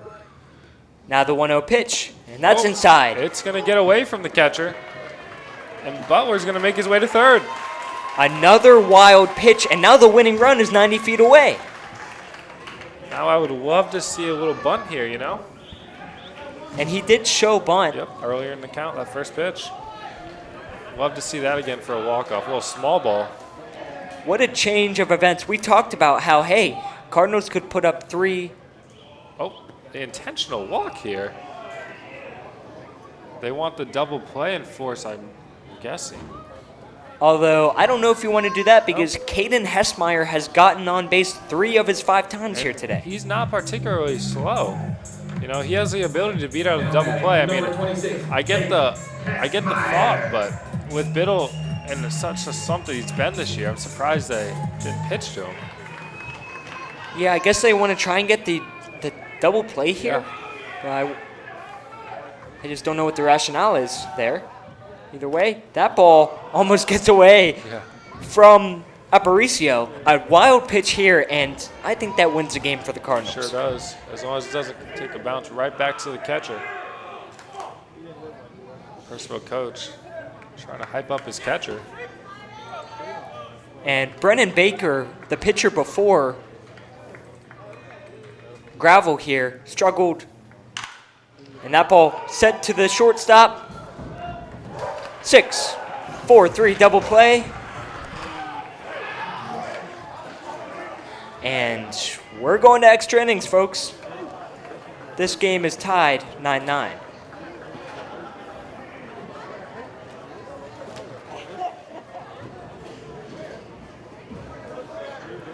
And what a game. I don't even know what to say. I think both teams really want to win this game. The Cardinals aren't going away without a fight, at least. Got to give it to them, scoring 3 runs there in the 5th inning, or excuse me, in the 5th and 9th inning.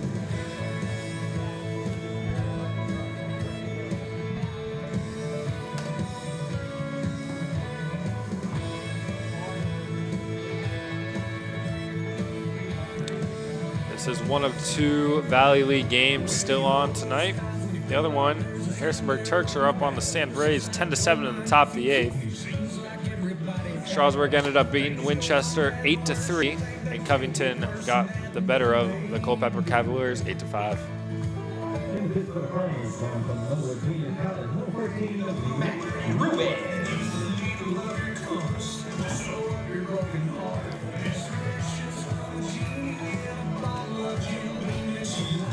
The Cardinals now going back to another new arm in the bullpen. It'll be number 14, Matthew Ruiz. He's a 5'10", 175 pounds sophomore from Panola Junior College.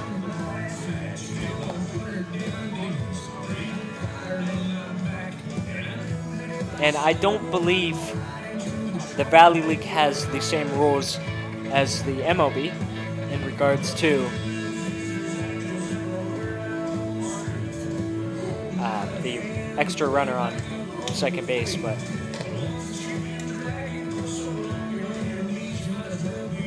I have a feeling this game might be going on for a very long time.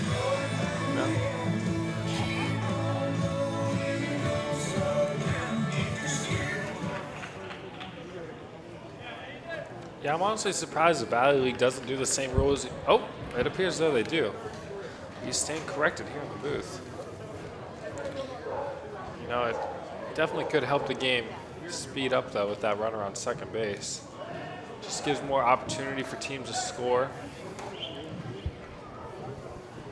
As we start the top of the 10th inning now. The batter for the Cannons will be,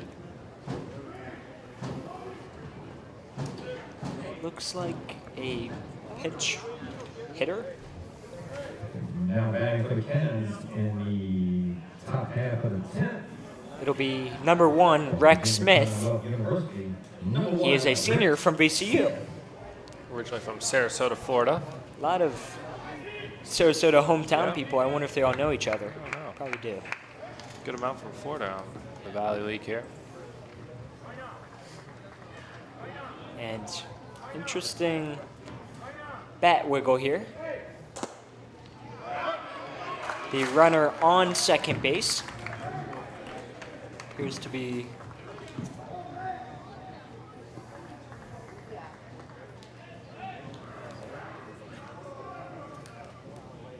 hard to tell.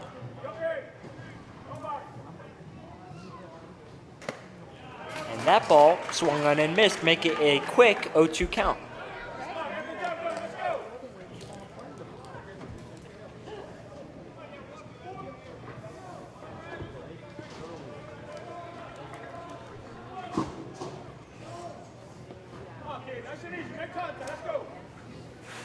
And now the 0-2 count and a ball way outside. It's a good chase pitch. Maybe a little too far outside, but not bad. A high-scoring game, both teams tied at 9. Extra innings now, top of the 10th. And that ball is popped up into shallow left field. Shortstop runs back and it drops. Miscommunication by the left fielder, Brandon Butler, and the shortstop, Josh Quezada. Almost ran into each other there. And luckily, the runner on second base stays where he is for the Cardinals. Yeah, he took off for third base and realized he wasn't quite going to make it, so he headed back to second. It should be ruled as a hit, I believe. Cannons now have runners on first and second, still no outs.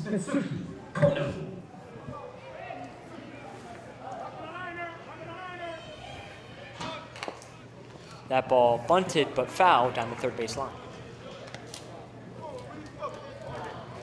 Another pinch hitter here for the Cannons. This time it's Mitsuki Kono. Originally from Japan, he attends Johnson University.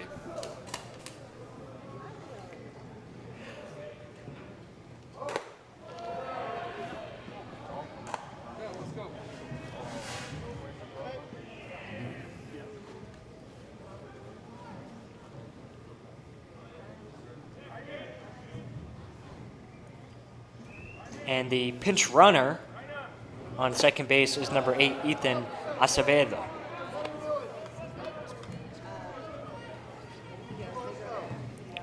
So multiple pinch hitters here for the Cannons as they try and just mix something up. Hopefully something new works. And he puts a bunt down this time. Goes straight back towards the pitcher. The throw to third.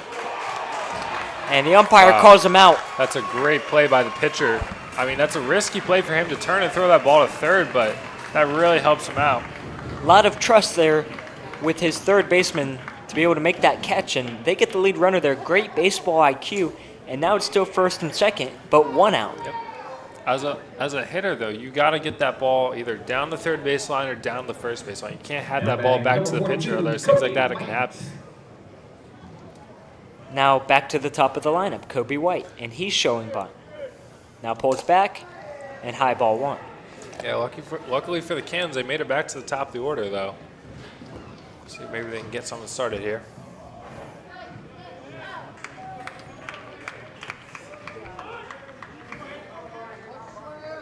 Showing bunt again, pulls back again, and he swings and slices it down the third base line, but very, very foul.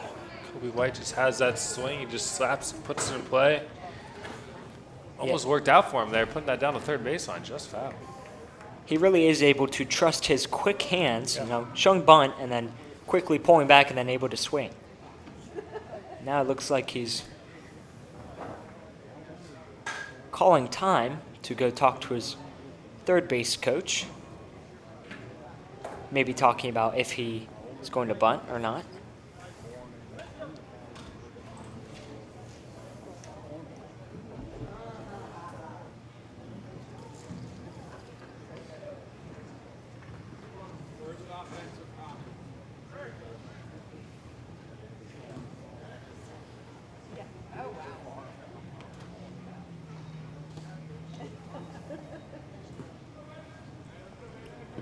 After the timeout, Kobe White steps back in.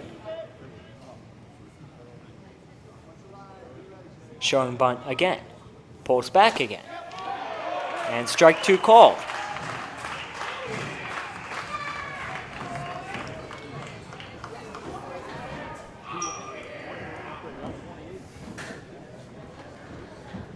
Now a 1-2 count for White.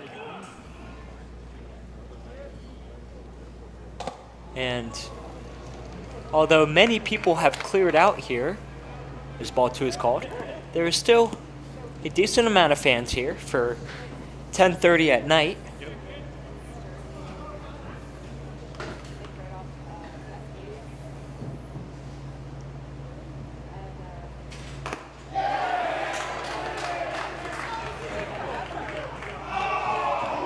And the umpire checks down to the umpire in front of second base, and he says no swing. Make that a full count now, even though the fans were not very happy with that call.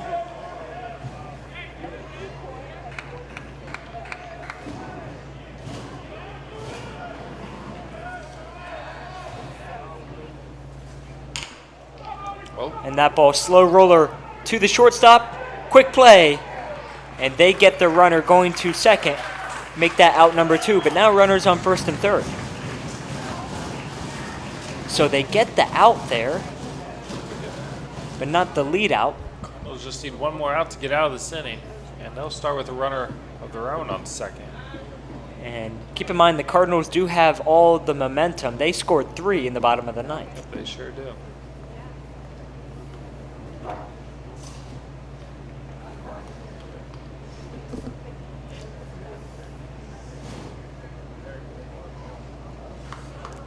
Now the catcher calls time and talks to the pitcher. All they need is an out here, and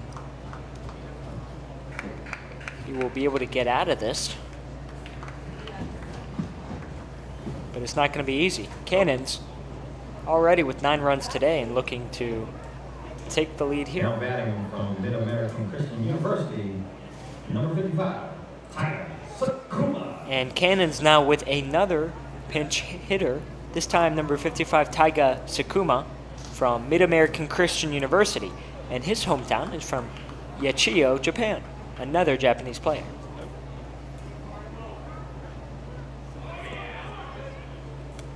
So he steps in as a lefty batter, high and tall batting stance, and the runner, Kobe White, makes it down to second base. Catcher pump fakes there. Runner's indifference there. No middle infielder ended up covering the base though. So, it's a free base for him essentially. I get what the Cannons were trying to do, draw a throw so they can score that run, but didn't end up working out for them. It was a win-win for them. Now an 0-1 pitch, and that's fouled back. Now Sakuma down quickly, 0-2. Cannons hoping to score a run and get ahead here, but they're down 0-2, 2 outs. Runners on second and third. Sakuma in the box. The pitch. That's wide, way outside. Trying to get Sakuma chasing. And that's ball 1.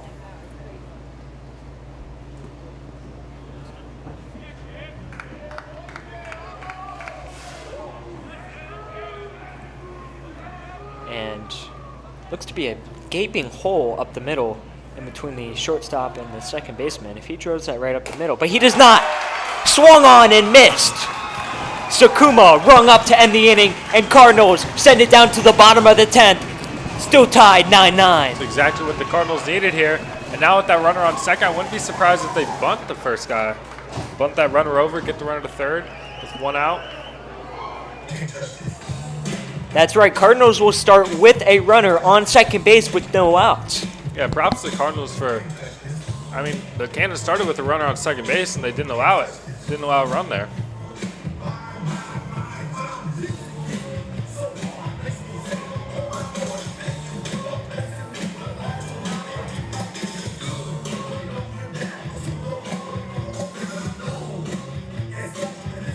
Nick Gravel still the pitcher here for the Cannons.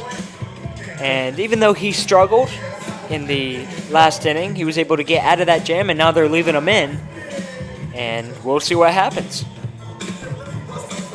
And we have a couple of other sponsors we want to thank, including the Loyal Order of the Moose and Lodge 829 in Chapter 1194.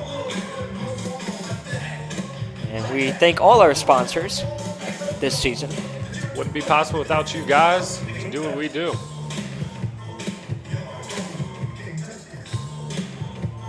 Still a decent amount of fans here for the 10th inning. And this game is now over 3.5 hours, probably 3 hours, 40 minutes. Yep. And, with the MLB putting in that pitch clock, those games now last like 2.5 hours. They go pretty quick. I don't know if you saw the Nats game the other day. It was under 2 hours. Wow. Let me see if I can find the exact time. It was 1 hour and 50 minutes, which tied for the fastest time of an MLB game. And that's Mark. The pinch runner on second base for the Cardinals will be number 26, Caden Hessmeyer, and we know he's pretty speedy, which means leading off for the Cardinals will be number 7, Isaiah Frost. Frost, having himself a game, he's 3 for 4. I really do wonder if he's going to bunt here. We'll see if the Cardinals are aggressive here. The first baseman is playing shallow.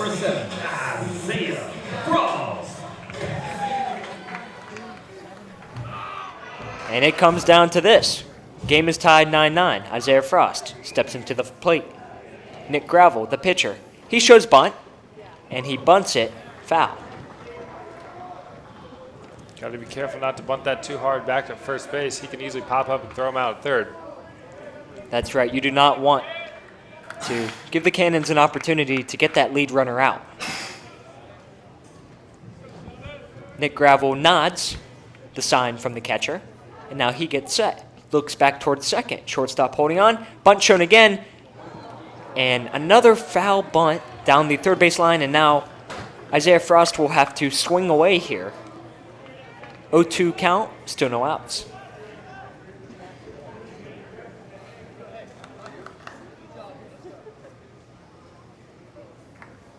Frost steps back in the box after readjusting. Gravel gets set. The 0-2 pitch, and that ball sliced foul. It's a good swing to stay alive there. Just any piece of wood on it you can. And it looks like Isaiah Frost has been rolling around in the dirt. His back is completely covered in dirt. I think that was that play at the plate, if I correctly. I believe so as well. Frost just needs to roll over on a ball here, really help his team out. A nasty 0-2 breaking ball, and that gets Frost looking for out number 1. Cardinals will turn it over to Jay Campo. He's had a pretty good game himself. See if he can add to it here. Yeah, Jay Campbell, I believe 3 for 5 today, and he has that power to really send it out into the outfield. Wow, the intentional And walk. that exactly proves my point. They intentionally walk him because they know that he is a threat, and that will bring up number 8, which I believe is Jose Figueroa. Figueroa on his night off, now pinch hitting, typically plays first base. They just walked his teammate from Fort A&M in front of him. And get a little revenge on him here for that. Number 8, Figueroa.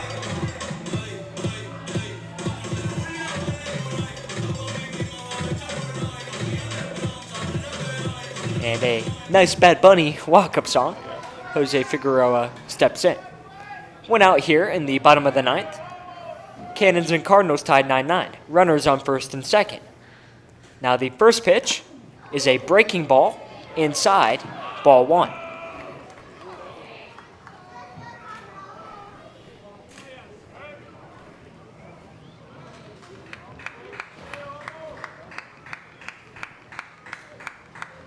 Now the 1-0 count as Gravel stares back at second and now looks to home, and that is another ball outside.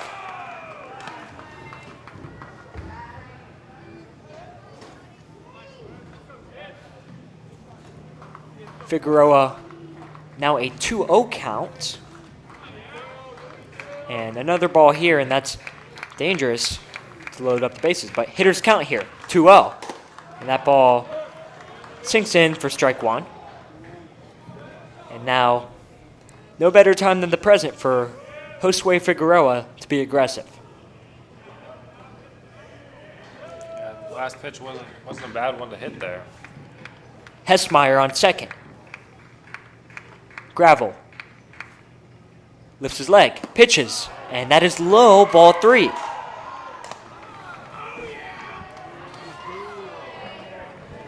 Front row Cardinals have the advantage in the hit column tonight, 11-10 over the Cannons.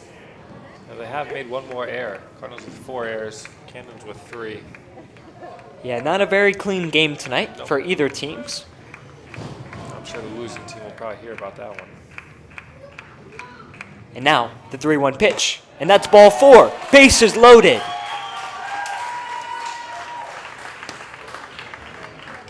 And, John Embry is up. And if you remember, last at bat, he smoked one out to the right center fence.